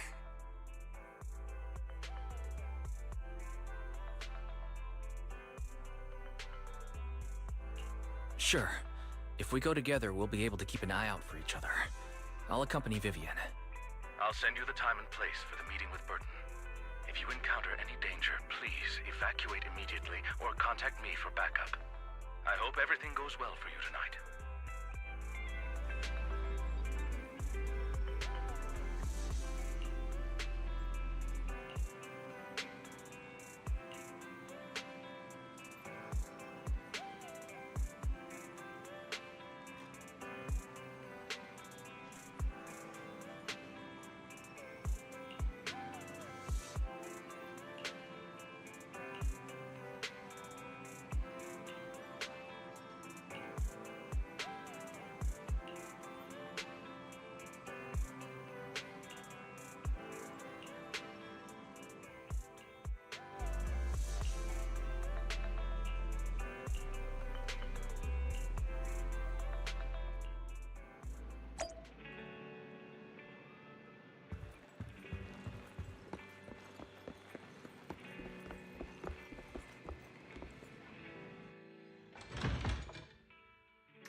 Miss Banshee, I believe I've shown you my sincerity.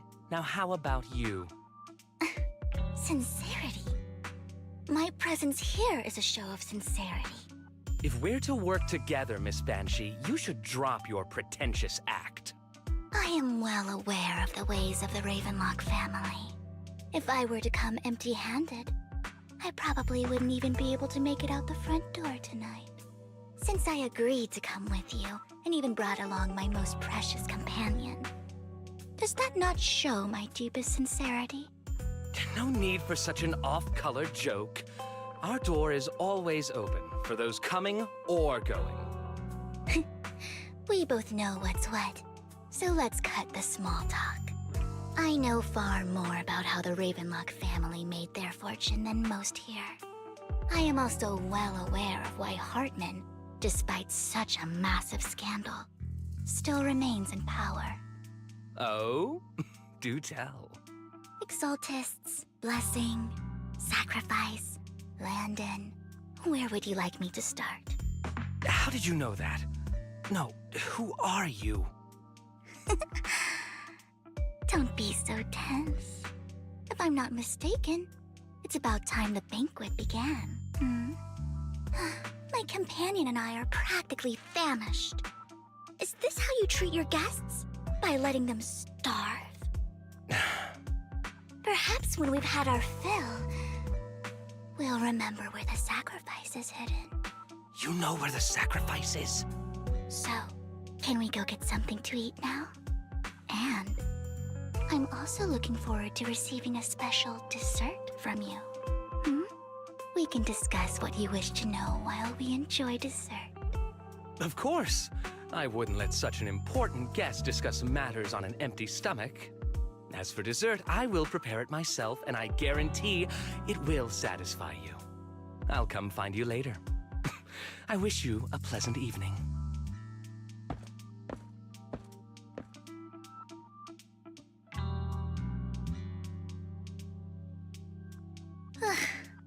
These kinds of people are exhausting to deal with. I really don't know how Hugo used to put up with it.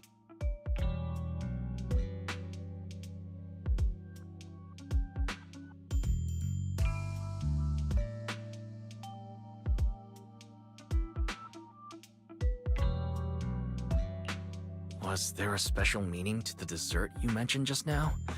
I thought he'd stay for longer, but he left once you said that. Hugo taught me that bringing up dessert in such situations is a way of telling the other party they need to offer more. Fortunately, that old fox Hartman is terrified of losing power. He's definitely keeping the destruction of the sacrifice and the fact that the sacrifice core is fake hidden from the other family members. Otherwise, Burden wouldn't have been so willing to raise his offer.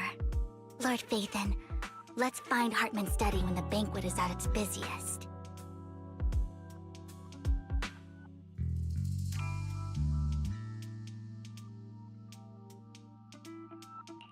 All right. I've already taken note of the surrounding terrain. Once more people arrive, we'll enter the garden through the door in the corner of the banquet hall. Wherever you go, I'll follow, Lord Phaethon.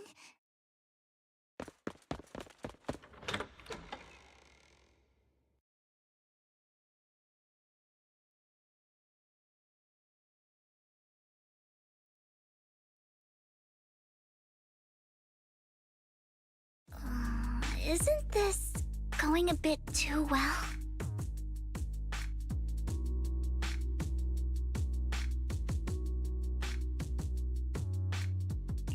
The security outside of the manor is really strict, but maybe it's more lax on the inside. Let's assume we got lucky. However, just to be safe, I'll call Lycon. Let's check Hartman's recent correspondences for clues. I still have concerns about the sacrifice core. Right. Though the core he gave Dina was fake, Hartman might have left a trick up his sleeve and hid the real one.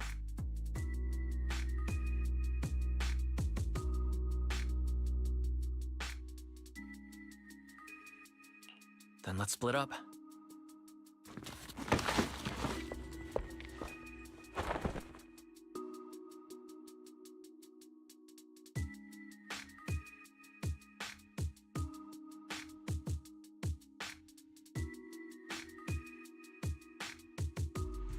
Esteemed guests, is the catering at the Ravenlock family banquet not to your satisfaction?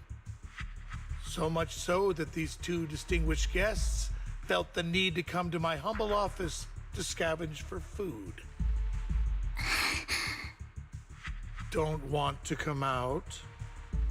Well, after all, you don't have long left.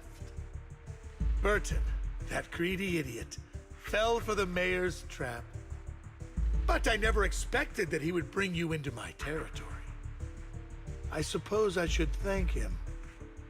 Otherwise, I would have had to go to great lengths to eliminate you. Vivian, Phaethon, give Hugo my regards. Tell him I shall be taking the wealth and power of the Ravenlock family for myself.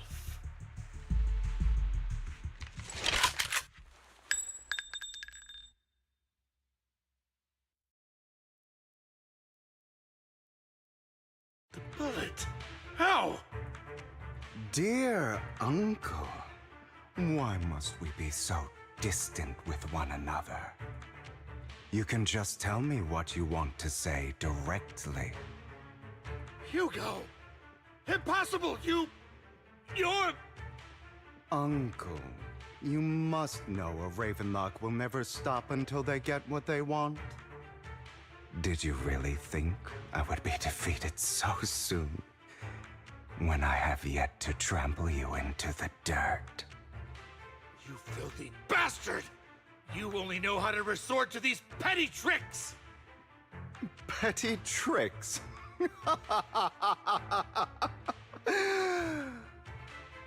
Perhaps you'd like to know what I managed to accomplish using this faked death of mine. My dear uncle.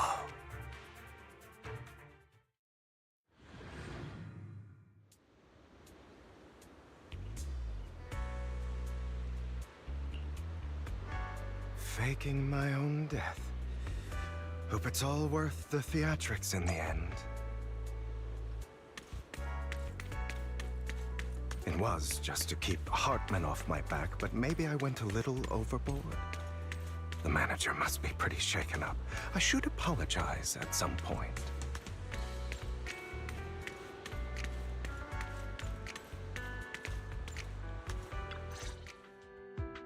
You're taking longer to rest than I expected. Lycon, you think too highly of my physical capabilities. Well, thank you for your cooperation. I must say, if nothing else, at least your acting skills have improved. Why do you look so angry?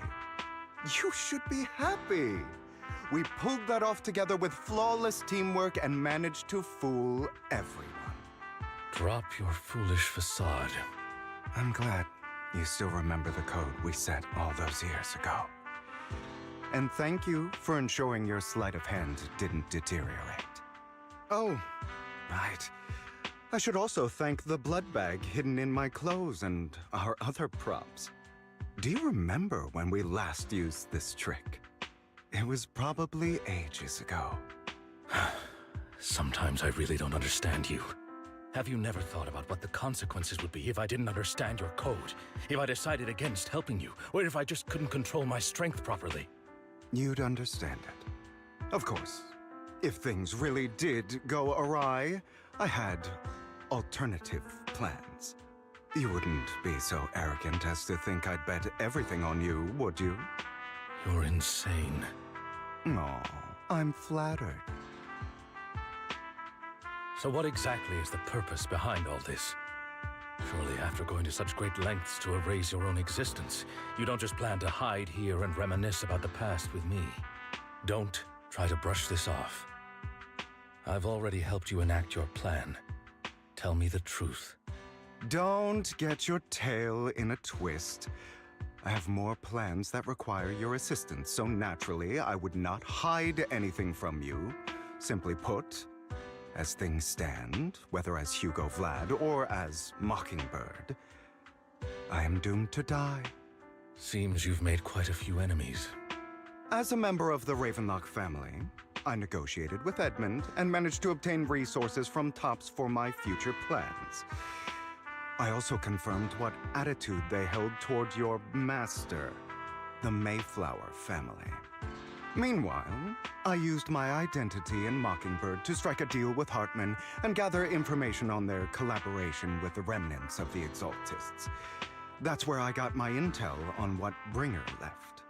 Oh, by the way, the crime declaration letter that your dear mayor received, that was also sent by yours truly.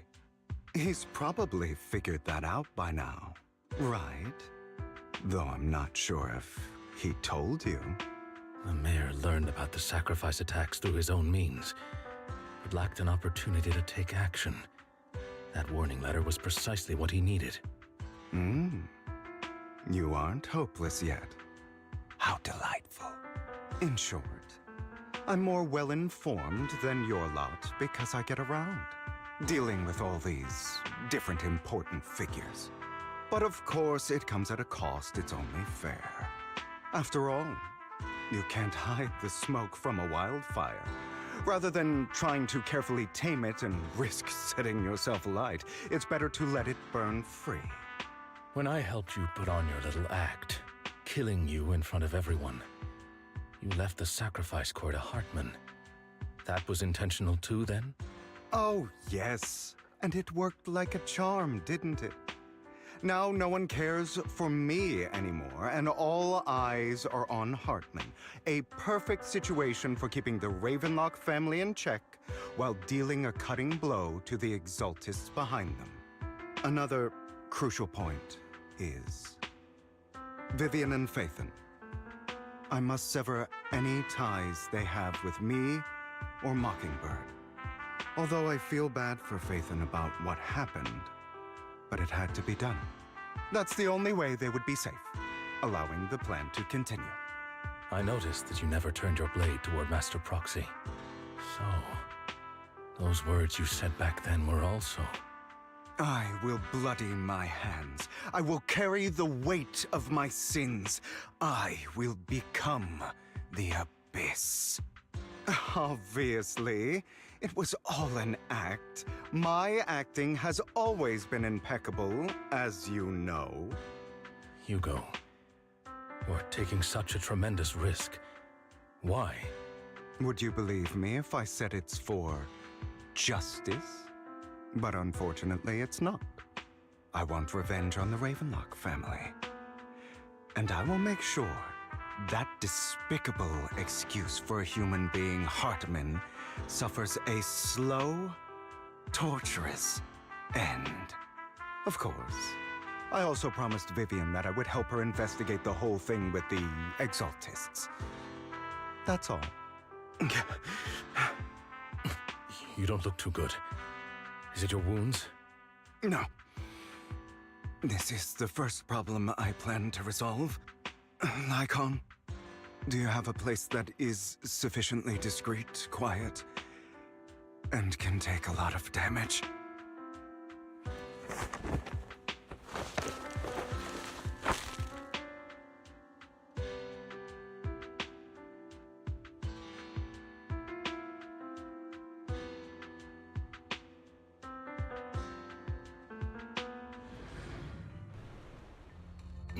What exactly are you doing? Don't look at me like that. If I didn't have to do this, I wouldn't. Hartman recently obtained a bizarre substance, most likely from those crazy Exaltists. After use, it allows control of the victim's mind, to some extent. You were dosed with it.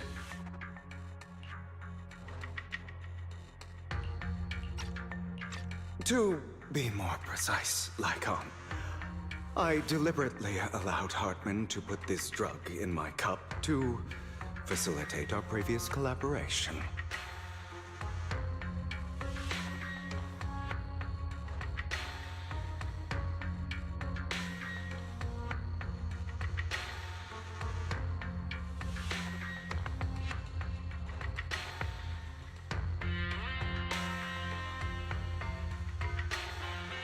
After finding out about it, I quickly found someone to help analyze its composition. The good news is he gave me a very low dosage, perhaps because he was afraid I might notice.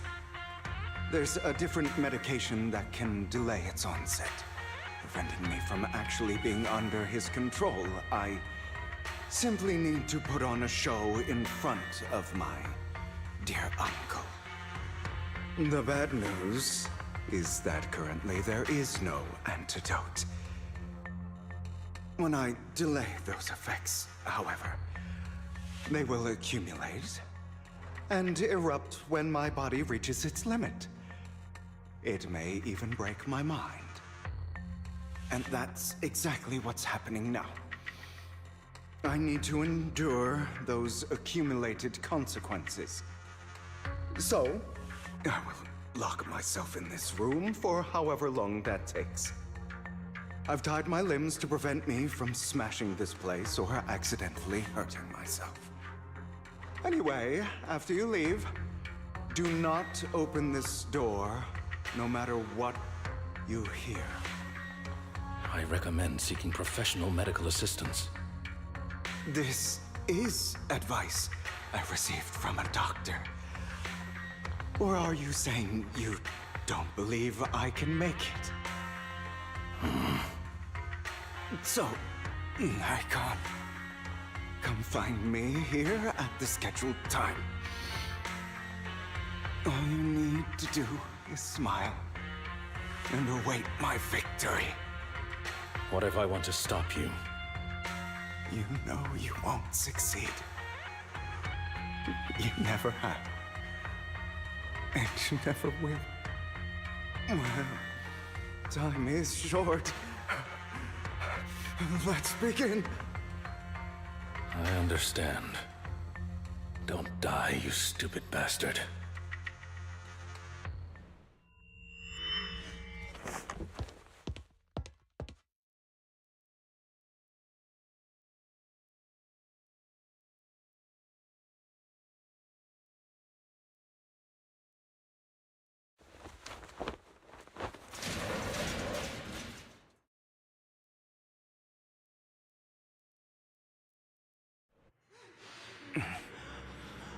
Is this because the side effects haven't worn off yet? Lycon's late. I'm surprised. Or is something wrong with time itself? Looks like someone's over there. Might as well go ask.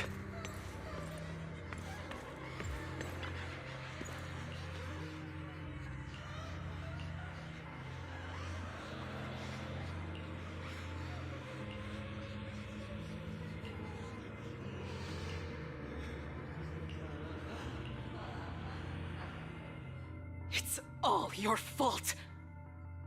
I wish I had never given birth to you!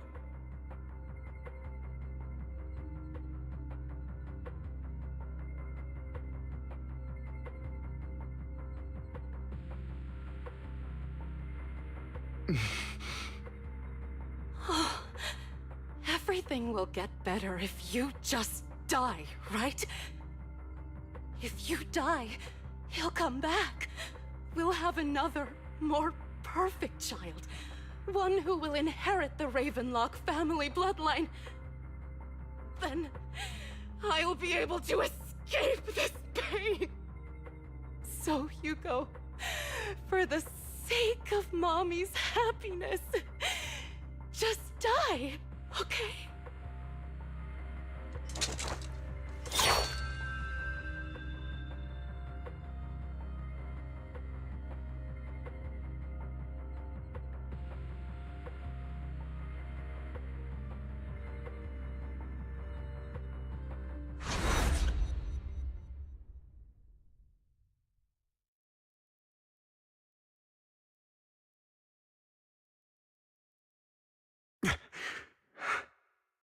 So, I wasn't awake yet after all.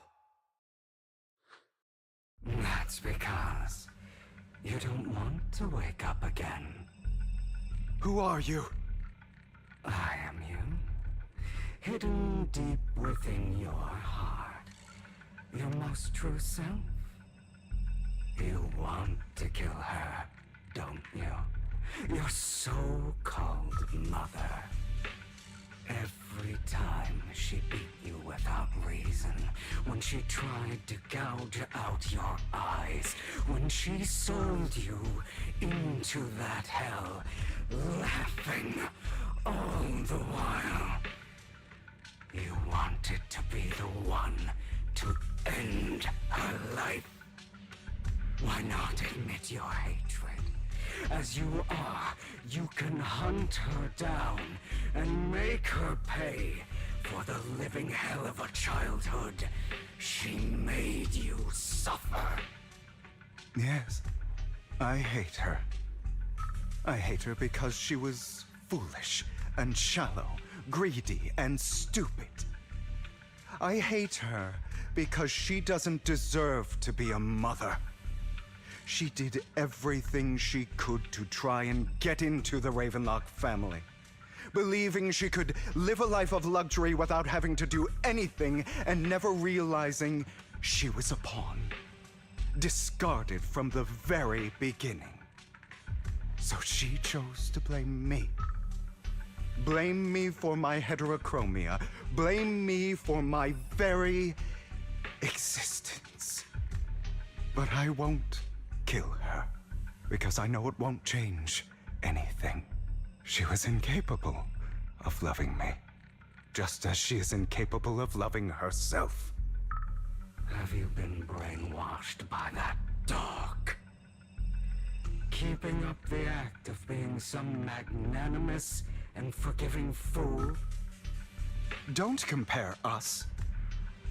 I've simply come to understand love or hate. I make my own choices, and they have nothing to do with anyone else. She sold you to the Ravenlock family for a huge sum of money. She used that money to start a new life without you. While she was indulging herself, you were going through hell in the Ravenlock Manor. Does it not torment you? Do you not feel the hatred? Do you not want to demand answers? Kill her. Only by killing her can you be truly free. For a long time, I thought the same way. But now, well, I want to make a different choice. Stop lying to yourself. You never had a choice. This weak-minded thinking will only lead you to failure. Like before, you'll be nothing but a worm, trampled into the dirt by those so-called elites. Do you still not get it? This is how the world is, and always has been. Hesitate and you'll be the victim. If you don't grab your knife first, you'll end up being on the other end of the blade. If you want to change anything, you must first become the one who makes the rules. Just like that woman. The only reason she could treat us that way was because we were weak. So listen to me.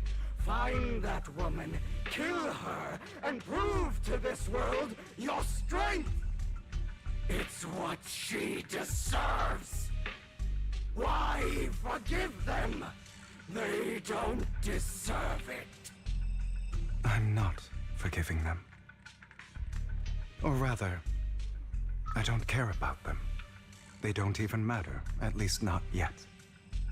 You know, perhaps the person I hate the most, the one I truly cannot forgive, has never been someone else, but rather my weak, powerless past self who could do nothing but I'd hide inside a closet and cry. I hate myself for having neither the strength nor the courage to resist. I hate myself for begging for so-called familial love, even after being treated so terribly. I hate that despite the pain of my wounds, I still hope to receive the carrot and not the stick. And that me is you, correct? So, I forgive you. I forgive myself. You'll regret this, fool. Your pretty words mean nothing. You will ultimately return here to me.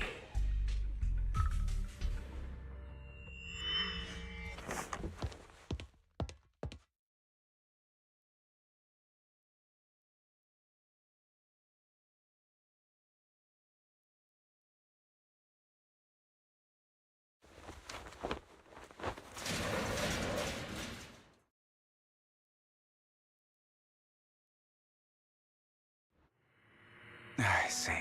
This is still an illusion. I wonder who's going to show up this time.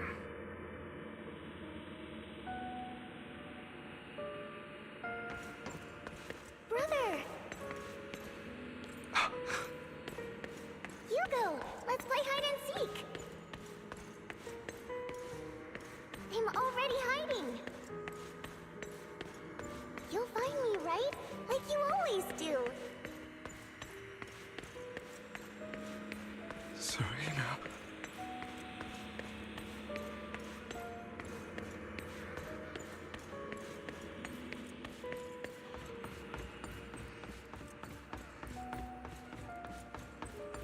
You're looking in the wrong place.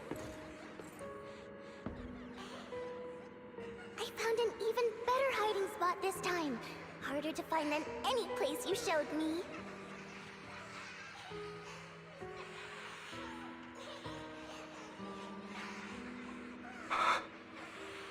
Hey, Hugo. Do you ever wonder why I had to die? It was because of me. That's right. It was because of you. It's all your fault. If only you didn't exist, I wouldn't have had to suffer.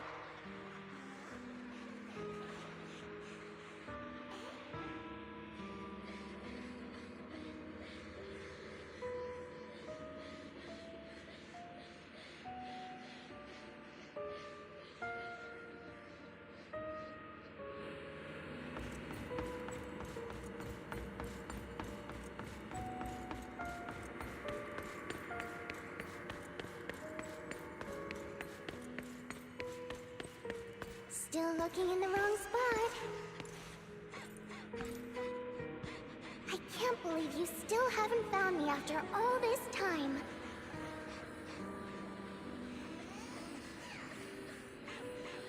Have you forgotten about me?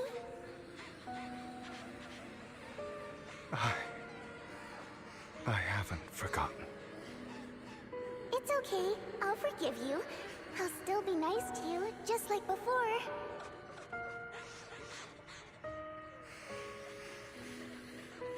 I was the only one who was ever nice to you, wasn't I? Yes. Then tell me, why do good people always suffer? Why is kindness always punished instead? Tell me, Hugo, why?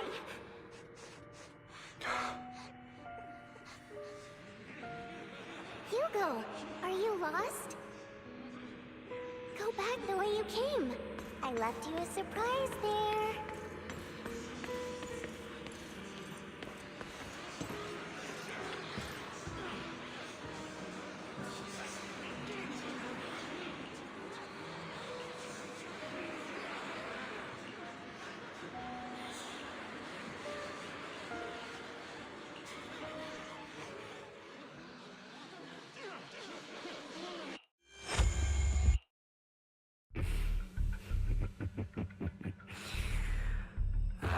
told you that you would eventually return. We meet again, my friend. I told you, I am you. The side of you that you've always tried to deny existed. Of course. I know. This time it's about Serena. Right? Yes. Your half-sister. And the only child in the Ravenlock family who was kind to you. Unfortunately. It was her kindness that led to her untimely death. It was my fault. I don't like the way you blame yourself. Because that means I'm to blame as well. And I don't think I did anything wrong. Your mother sold you to the Ravenlocks. And your father, he saw your talent and wanted to use you to push the other children into competing with each other. My brothers and sisters wanted to get rid of me from the moment they first saw me. In their eyes, you were no more than a slave. But Serena dared to treat you, a slave, as if you were human. And so, she was fated to die. They tried to kill me. Many times. But I was careful. And they did not succeed. So they killed Serena, who was weaker, an easier target, and pinned everything on you. Serena died in your place. Those cruel brats thought that by reporting this to Father, they could use it to get rid of you, a rival who threatened their positions. Yet, not only did Father not blame you for the incident, he praised you for it. In this world, only the ruthless, cruel, and merciless can stand at the top. And that's exactly what you managed to live up to, no? You found a perfect opportunity thereafter to catch the ringleader of the group who framed you and almost beat him to death.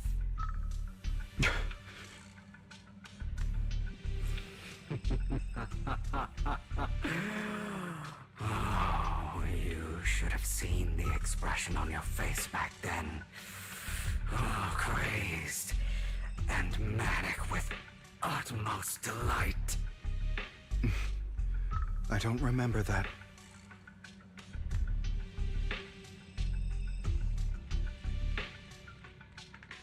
Here you go again, trying to deny your desires.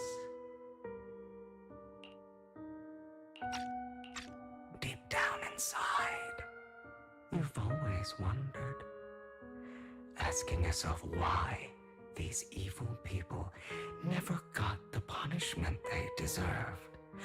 Why the world is so unfair. Don't you want to rip them to shreds? Just like that day when you beat that boy's face into the dirt until he was barely recognizable.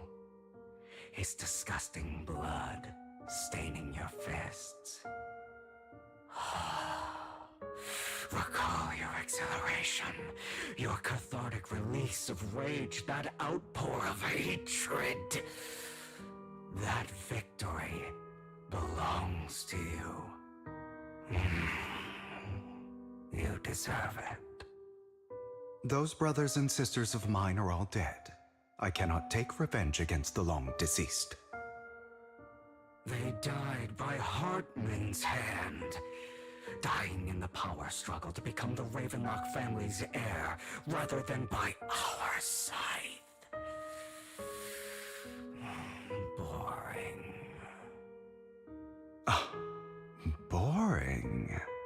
I find it hilariously ironic. Children who would murder their own kin for scraps of power dead at the hand of their uncle who followed their example. Is that not karma? Power struggles pitting kin against each other, betrayal, suspicion, and hatred between people of the same blood. It's like a curse written into the Ravenlock family's genes. Laughably stupid. Don't forget, my dear, that the same blood flows through your veins.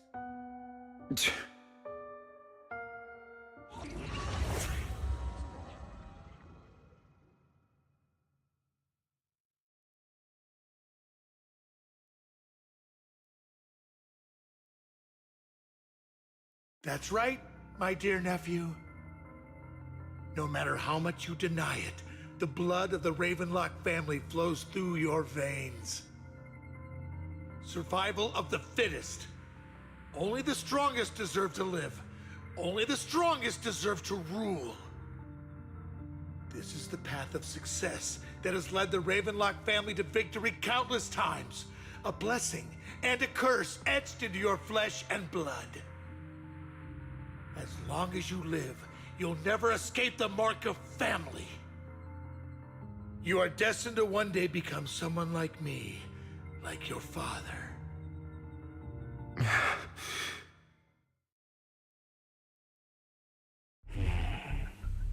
Is that fear I sense? I can see you trembling. Why does the Ravenlock bloodline terrify you so? I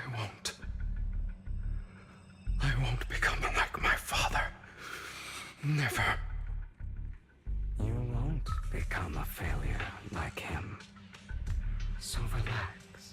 Our power eclipses him, and so does our ambition. So, do not deny your own desires. Do not resist your own ambition. This is the talent you were born with. The best gift fate has ever given you. Admit it. Deep within your heart lies a spark, yearning to ignite a raging inferno that will burn everything down. And I am that spark.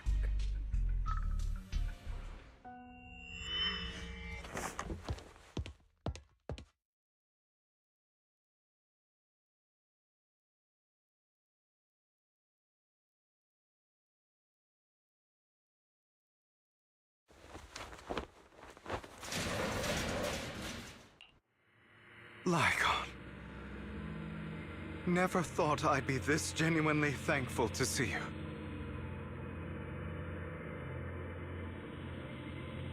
Seeing you means this never-ending nightmare is finally over, right?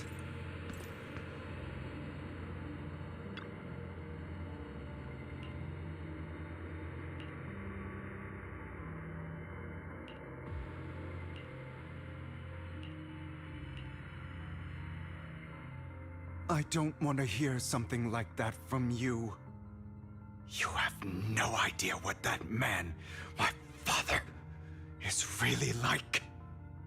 A person who stops at nothing for their own interests and ambitions. Just like what you're doing right now. And what do you think I'm doing this for? All of this was part of your plan. You knew where the Ravenlock family was going to be, so you set Mockingbird's target there. To seek revenge, you plotted to assassinate your own father, but he was too vigilant, and you failed. After almost being assassinated, your father was furious and locked everyone in the hall, but was unable to find the assassin. And what a coincidence that a hollow disaster just occurred in the vicinity. So he used it to eliminate all the unfamiliar faces there, turning them into victims of the Hollow, an easy feat for the Ravenlock family. So, the one who killed innocents was my father, not me. You knew what choice an extremist like him would make, and you used the chaos to once again attempt an assassination. This time you succeeded. You killed your own father at the cost of innocent lives. Admit it, Hugo. You don't care about anyone else. The only thing you care about is your revenge. How is that any different from your father? Enough. I'm tired. I may hate him for betraying me, but he wouldn't say something like that. What? You aren't Lycon. You're the other me, hidden deep within my heart.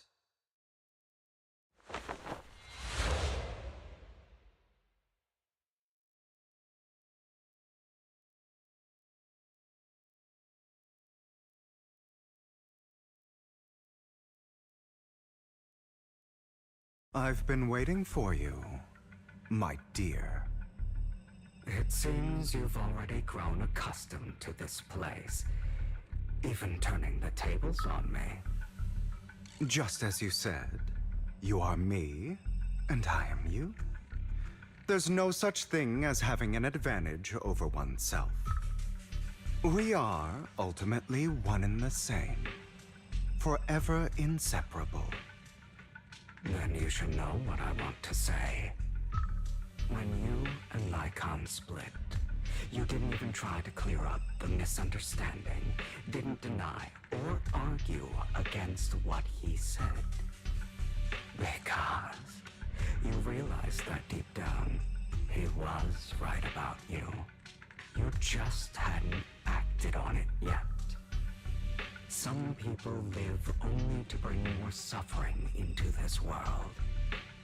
Sometimes, murder is what brings justice back into this world. For that, I must stain these hands in blood. That's right. Just like what you said before you faked your death. Were those words really just an act? To slay the dragon, you must first become one with sharp claws, rending fangs, and strength enough to destroy anything. You know the truth better than anyone. If you hadn't hesitated, and instead seized the first opportunity to kill your father, none of what followed would have happened. Innocent civilians wouldn't have died. Your partner wouldn't have lost an eye and both legs trying to save people. And Mockingbird would have never gotten to that point. You can save more people. Save good people. Save more lives than the evil ones you take. I've spent countless hours in regret over that incident. So why not submit to your true nature? You want to be the judge, jury, and executioner of this world. And you can. I wasn't responsible for Father's death. The true mastermind is my uncle, Hartman. His schemes to kill the head of the family were all so he could take control. Mockingbird was simply unlucky enough to get caught up in it. So, for a behemoth like the Ravenlock family, with its roots so deep, a single person's death, regardless of who that person is, wouldn't change anything. Of course, whether it's Tops, the Mayflower family, or even the entire world, it's actually all the same. I refuse to be dragged down by pointless hatred any longer. You foolish, stubborn idiot. do you understand the power of hatred? Have we not come this far precisely because of it? Or are you going to follow Lycon and Jack's twisted logic? Come on. You don't actually trust anyone? Otherwise, why would you hide this whole scheme of faking your death from them?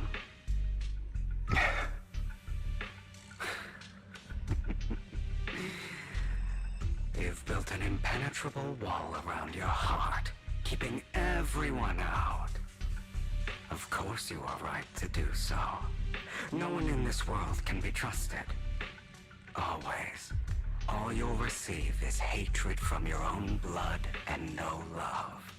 Suspicion from your companions, and betrayal that comes all too easily.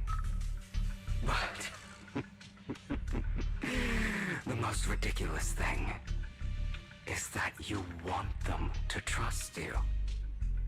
You stay silent and long for them to notice your suffering. You yearn for your companion's understanding and trust. Idiot.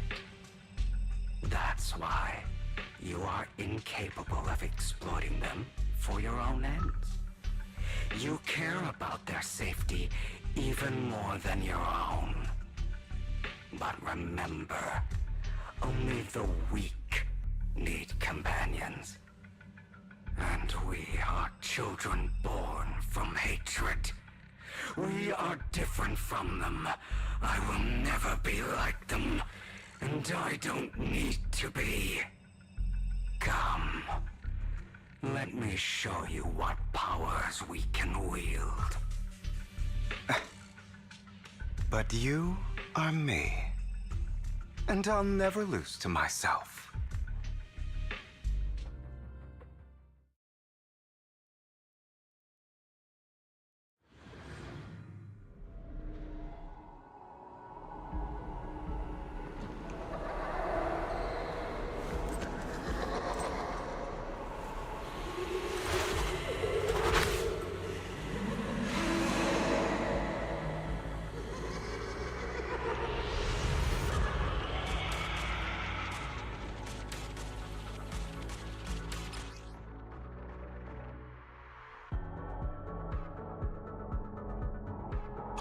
Think about all the injustice you've suffered.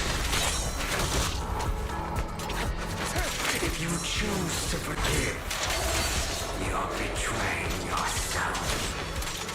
Know that. Letting you consume me would be the real betrayal to myself.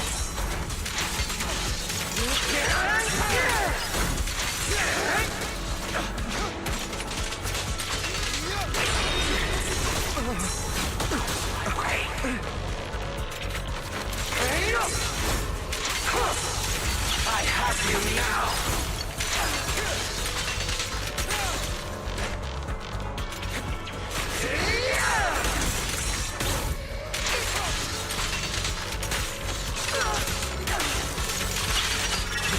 You're just afraid to admit it. Not bad.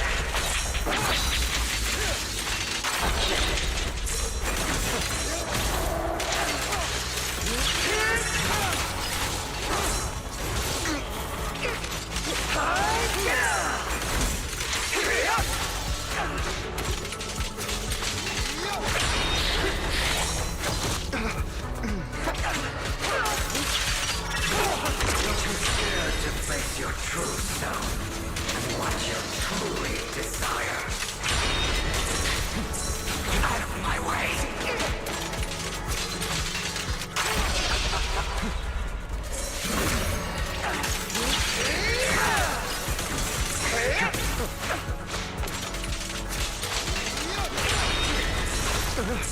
Is that all? Trying to run, are we? Prepare to kneel before me. Are you trying to kill me? You think you can just get rid of me? Without me, you are nothing. For what it's worth, thank you. Don't be afraid. You and I are inseparable. Just as I am part of you.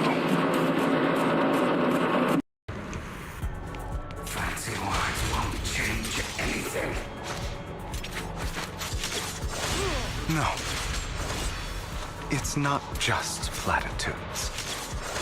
I finally understand now. Some pain only fades when it's seen. When it's accepted. So I won't fight you anymore. I won't hate myself anymore. Weakness, hatred, malice, strength, forgiveness, justice.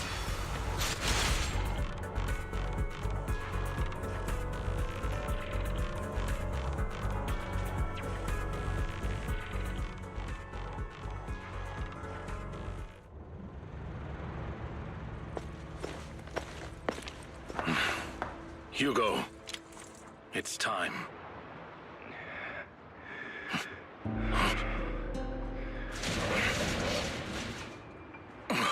Hugo. Hugo, you... Did I scare you? I made it through.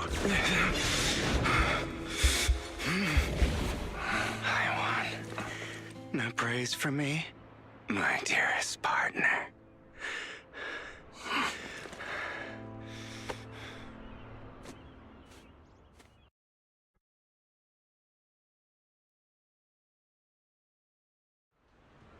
This is just like what I saw in my dream. I guess there are still some lingering side effects.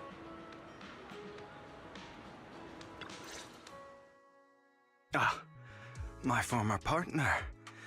You're still as punctual as ever.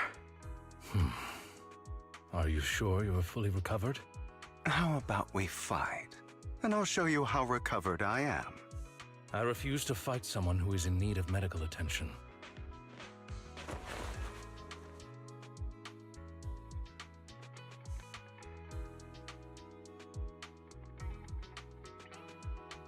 How thoughtful. I'm touched. Or perhaps is this simply part of Victoria Housekeeping's professional care? I'd rather you not starve to death.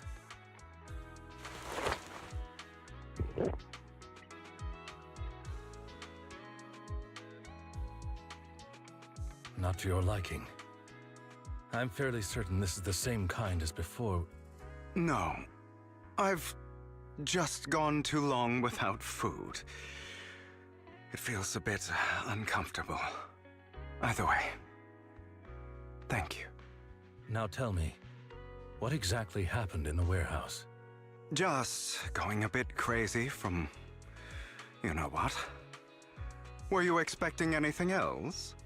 But I did have a very long dream. A dream about many things from the past. If I had to put it into words, it would be like giving myself psychological therapy. You seem like you could benefit from some too. How about it? Want to book a session with me? Trust me, I'm a pro. Seems you really have recovered. Well, of course. I'm feeling pretty great right now. Like I could argue with you all day on every petty detail of who exactly was in the wrong back then. I wanted to ask, what you said about Mockingbird before, when you faked your death, was that part of the act? You mean the part about how Mockingbird has never really changed anything or saved anyone. I didn't expect you to still be so hung up on this. Interesting. After all, it was you who chose to betray Mockingbird. To betray me. Just as I said before, I never considered Mockingbird a failure. Perhaps Mockingbird deviated from its origins, but it has its value. You shouldn't reject the things you've done. Or Mockingbird. I have contemplated this before. Yes. Mockingbird has helped some people and has genuinely managed to cause trouble for those who abuse their positions of power for evil. Yet those in high positions still possess immense resources, and the people we helped remain destitute and suffering, willing to become slaves to those in power for scraps. But just as you said, even if what we did was childishly idealistic and flawed, as little as we actually achieved, even the slightest change is by no means meaningless. Nothing holds more value to me than Mockingbird.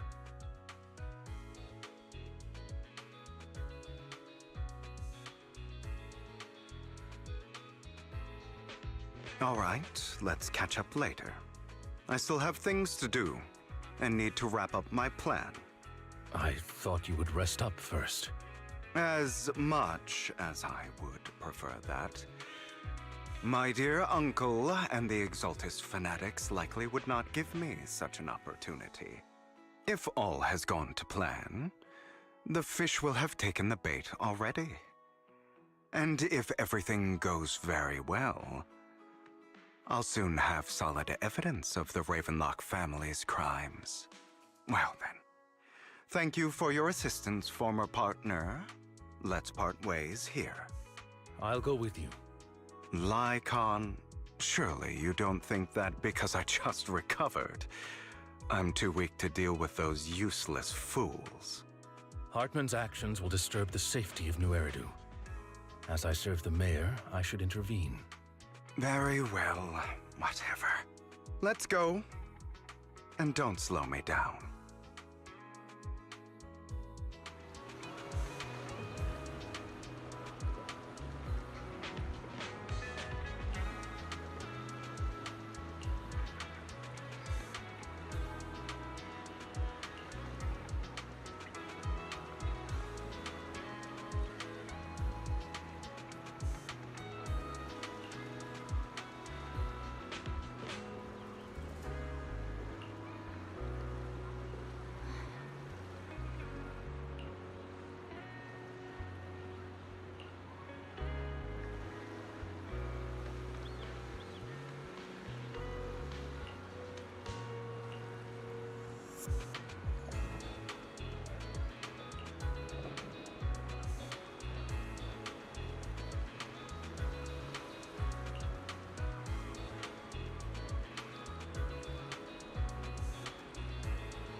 I'm sure you've heard about the missing workers from companies under the Ravenlock family, too.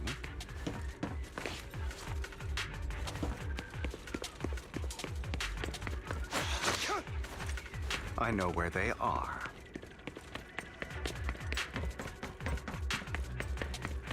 Those are Ravenlock's men. The workers with them are the victims who were tricked into going into the Hollow.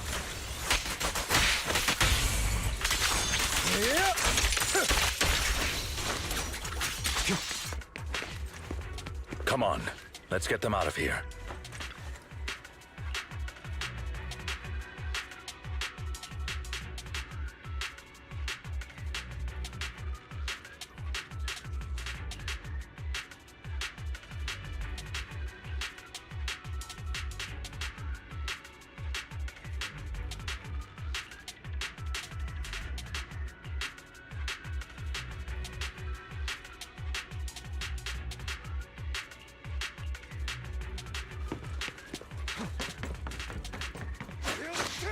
Bunch of nobodies. Annoying as hell. Kill them! You're welcome to try.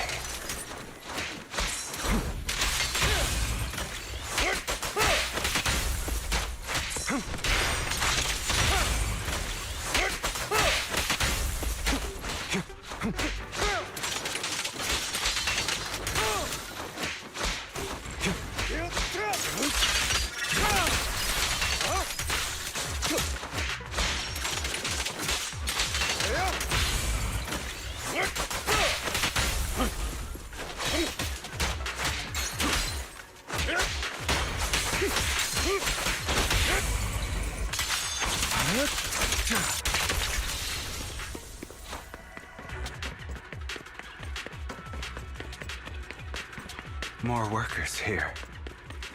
And quite a lot of them.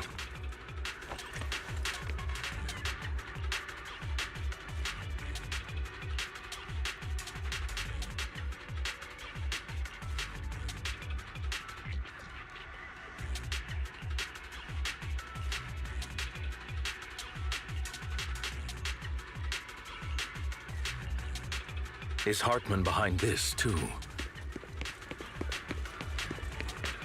Of course.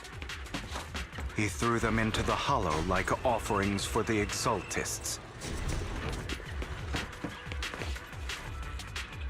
To him, those workers are just another resource, no different from the ether his company mines in the Hollow.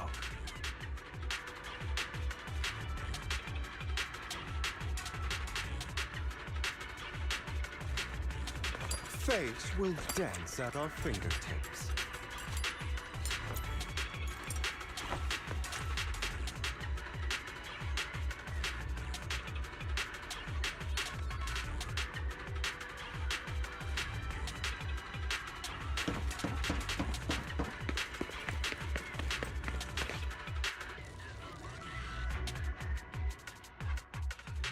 There's more over there. Let's hurry. It's different this time. Don't rush in. Let's listen in on what they're saying first. I still need more direct evidence to ensure the plan is absolutely foolproof. The compensation you promised, it's all real, right? All we have to do is follow you into the Hollow for some simple tasks, and you'll give us a huge sum of dennies. It sounds real suspicious. Shut your trap. You keep yapping and asking questions. If this is all so suspicious, why were you so eager to sign up for it? Because I don't have a choice. My daughter was previously caught in the Hollow disaster and suffered severe corruption. The treatment costs have completely drained our family's savings. So that's why... It's the same for me. A serious illness at a senior age. I need the money. Who would risk taking a job like this unless they were desperate? I'll do it. No matter how suspicious. As long as I can get paid, I'll do anything. Even risk my life! Wait, you people from the Ravenlock family, you're part of a big company in Tops. You wouldn't go back on your word, right? Don't worry, you'll get every dinny you were promised. But before we start, you all need to take this medicine first.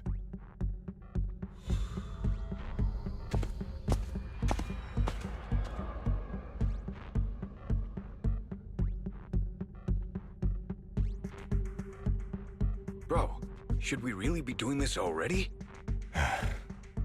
These workers keep talking. We're wasting time like this. And the sooner they take it, the sooner it'll be over. Consider it an early release for them. What? You didn't say anything about having to take pills before. Look, this is good stuff, all right? It'll increase your ether aptitude. There's tons of people who'd kill for something like this. Exactly! You'll be working in the Hollow for several hours. This is essential medication. You have to take it before we continue. If you refuse, then you can forget about the job. Of course, you won't receive the compensation either. Lycon, what are you doing? Rescuing those workers, of course. There's clearly something off about those pills. We can't let them take them. Now is not the right time. As I said, we need more evidence to ensure the plan works. And as I said many years ago, you can't exploit innocence to achieve your goal. So that's how you see it. If that's not what you want me to think, then explain everything to me. All right. It's a little complicated, but simply put, these workers will be fine. Of course, it's your choice to trust me or not. But if you try to rush in, I will stop you. I trust you.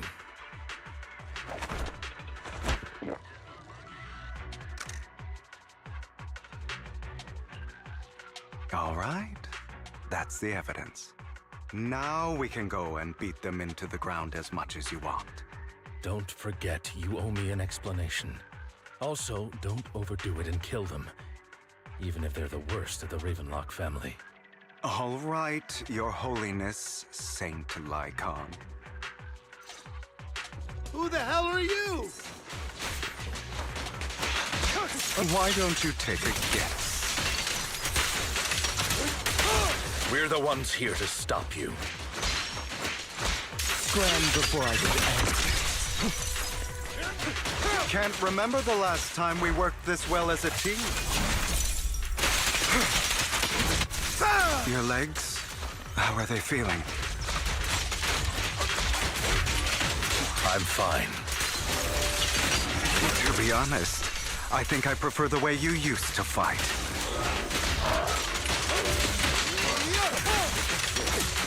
You had a lot more aggression. The end is now. I've merely learned to control my strength.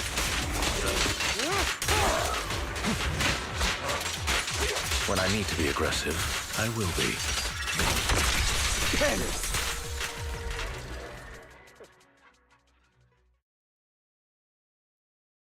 Ah, damn it! Who the hell are you? How dare you mess with the Ravenlock family? Ravenlock. Savor the name while you can, for it will soon cease to exist. What's that supposed to mean? It means exactly what I said. I think this might be good for you. Sever your ties while you can. You still have a chance to walk your own path. The family's honor comes above all else. Is that really what you think? I saw the compassion on your face just now. You're not from the main family, right? That's why you were assigned to these trivial tasks. But in reality, there's no need for you to keep playing this boring game for them. I don't have a choice. From the moment I was born into the Ravenlock family, You always have a choice, if you're willing to act. All right, let's end the small talk here.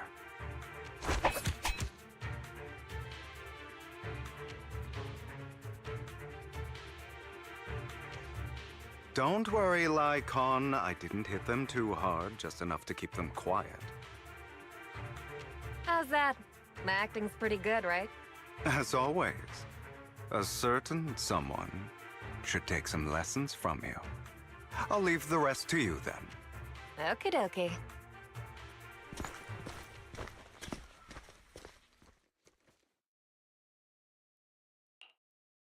Okay, now can you tell me exactly what's going on here? As you can see, that worker just now was actually an informant of mine. The pills were swapped out with vitamin tablets. Outside of this batch, some workers have already taken the actual substance Hartman has. But rest assured, the antidote for it is already in development. I found the best in the field to help, and with the data I collected before, we should have results soon. I wanted to ask. The reason you decided to lock yourself in a room and endure the effects of the drug, besides getting evidence, it was also to collect data on this drug in order to create an antidote, correct? It seems you're not completely beyond hope. I thought you were just being stubborn. Sometimes I wonder if you know me at all. Then, I have one last question. Why did you never tell me any of this back then? The truth is, I heard everything. That entire conversation between you and Jack. Before he passed away in that small attic. When Jack called you aside and gave you those warnings.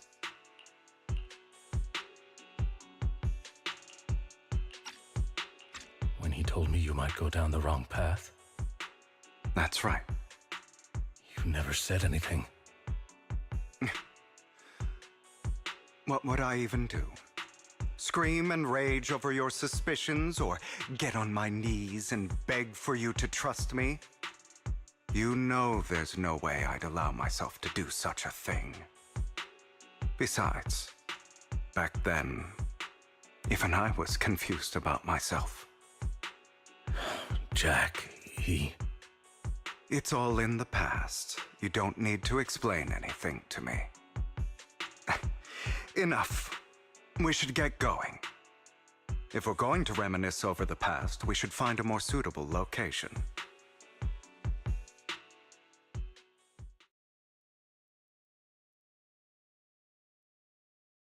Icon?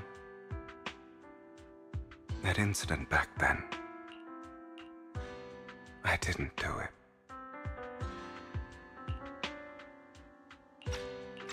It was a scheme Hartman devised to take over the family. It was Hartman who killed my father, too. I only discovered the truth long after the fact. I did indeed attack my father, and I thought he was dead. But he wasn't. I couldn't kill him. And even before that, if I hadn't hesitated, none of what followed would have happened. Even now, I still think they deserve death. But I no longer care to personally deliver that fate. They're beneath me. And I have more important things to do. You... I know we may never agree on that point, Lycon. I once wanted to fight against those ugly truths that defined me, but I discovered that the more I rejected them, the more painful it became. So, I could only accept that crazed, hateful, and malicious side of myself. As long as I know I will never become like my father, like Hartman, that is enough for me. You've changed. But I think that might be a good thing. Don't patronize me. You've changed a lot too, compared to before. I still disagree with Jack's words. And I won't forgive your betrayal. I will walk the path I believe is right. Even if I must tread over thorns and through the mud. But I will also allow you to walk your own path. Lycon. Should I say thank you? You're welcome. Come to think of it, we haven't talked about your legs and eye. It was just an accident, not your fault. I'm doing well now. I hope you are too. On the contrary, perhaps I should be the one apologizing. I misjudged you. I used to think you wanted power, that everything you did was for your own ambitions. I thought you wanted the power to pass judgment on all in this world, like a god. I am a god. I am my own god. Or you could say that in this world, everyone is their own god. There are many things that we are powerless to change. But there are also many choices we can make. Just as I said before, I am the only one who can kill me or save me. I'm glad you think that way. Let's go. I still have one last thing to do. To witness the end of Ravenlock.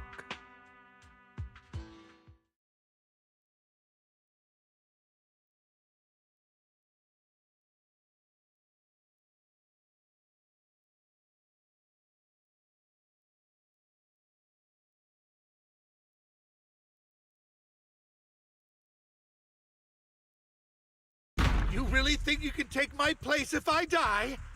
Never, you filthy bastard! Your little tricks mean nothing. As long as the Ravenlock family stands, I can still get back on my feet. You still don't get it, do you? This was never about avenging my father. And I don't care about taking your place. I didn't come this far just to kill you. That'd be pathetic. Right on cue. Why don't you take a look at this, Uncle? On behalf of TOPS, I'd like to clarify that we had no involvement in the Ravenlock family's actions. TOPS is officially terminating all partnerships with the Ravenlock family, effective immediately. We will have no further affiliation with them. Are you crazy? What the hell do you get out of ruining the Ravenlocks? You want to be a petty thief forever? Thief? Oh, Uncle. Allow me to reintroduce myself. I'm the name people whisper about. The one who robs the rich and gives to the poor. I'm the master con artist who can fool anyone, anytime. I'm the leader of Mockingbird. The one who turns every headline into my own stage. I have friends who'd catch me if I fall, partners who'd shed tears for me, and allies who always have my back. I am Hugo Vlad. You're the one who needs the Ravenlock name. I never did. You ungrateful bastard!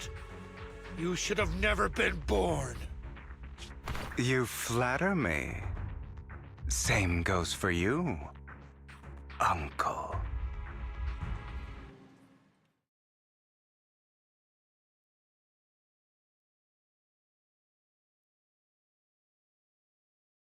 You've done well, Vivian.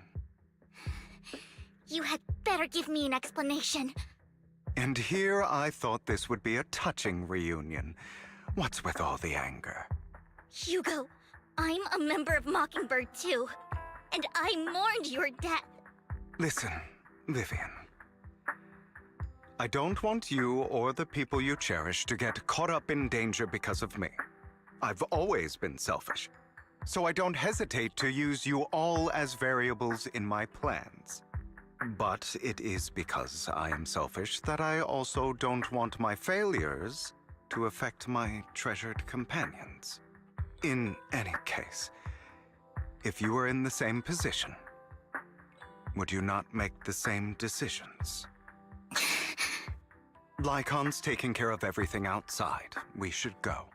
Also, Wise, thank you. And I'm sorry for the whole act where I threatened you. It was the only way for Hartman to drop his guard against you and leave you be. I, Hugo Vlad, am forever indebted to you.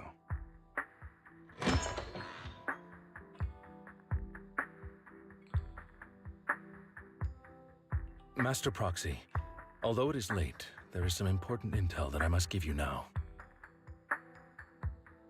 Did you know about Hugo's plan to fake his death and everything that's been happening, Lycon? I was simply playing along. After all, I could not determine whether Hugo's plan would pose a threat to you. You are a student of the Mayor's late friend, and I am obligated to protect you. You still have that habit of finding awkward excuses when you're embarrassed. Mr. Hugo Vlad, if you have any important intelligence to share, please do so with haste. I need to return to rest before midnight. You two sure are, close. For the sake of a certain old fossil's sleep schedule, I'll keep it brief. I learned from Camille that Dina intends to embed the sacrifice core into the sacrifice. Apparently, it will make the sacrifice much stronger. Sacrifices created this way will not retain their minds and will indiscriminately attack all living beings, including their creator. So the Exaltists don't do this. It would bring them no benefit. But Dina's concoction can control people's minds. If a person takes the pill and is injected with the serum Landon left behind, the sacrifice would be under its creator's control. Although the dormant sacrifice has been destroyed, Dina found a batch of that serum her father created and wants to create new sacrifices.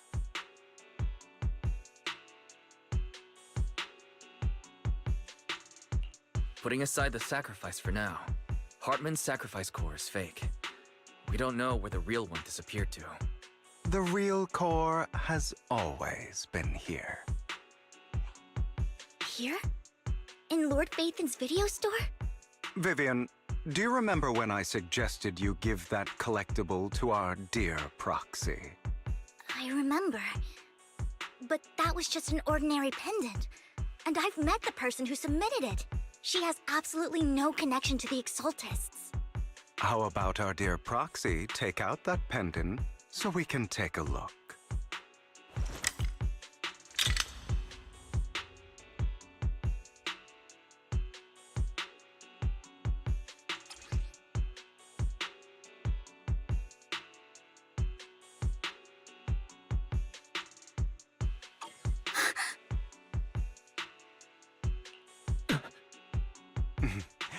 I'll take your surprised expressions as a compliment for my little trick.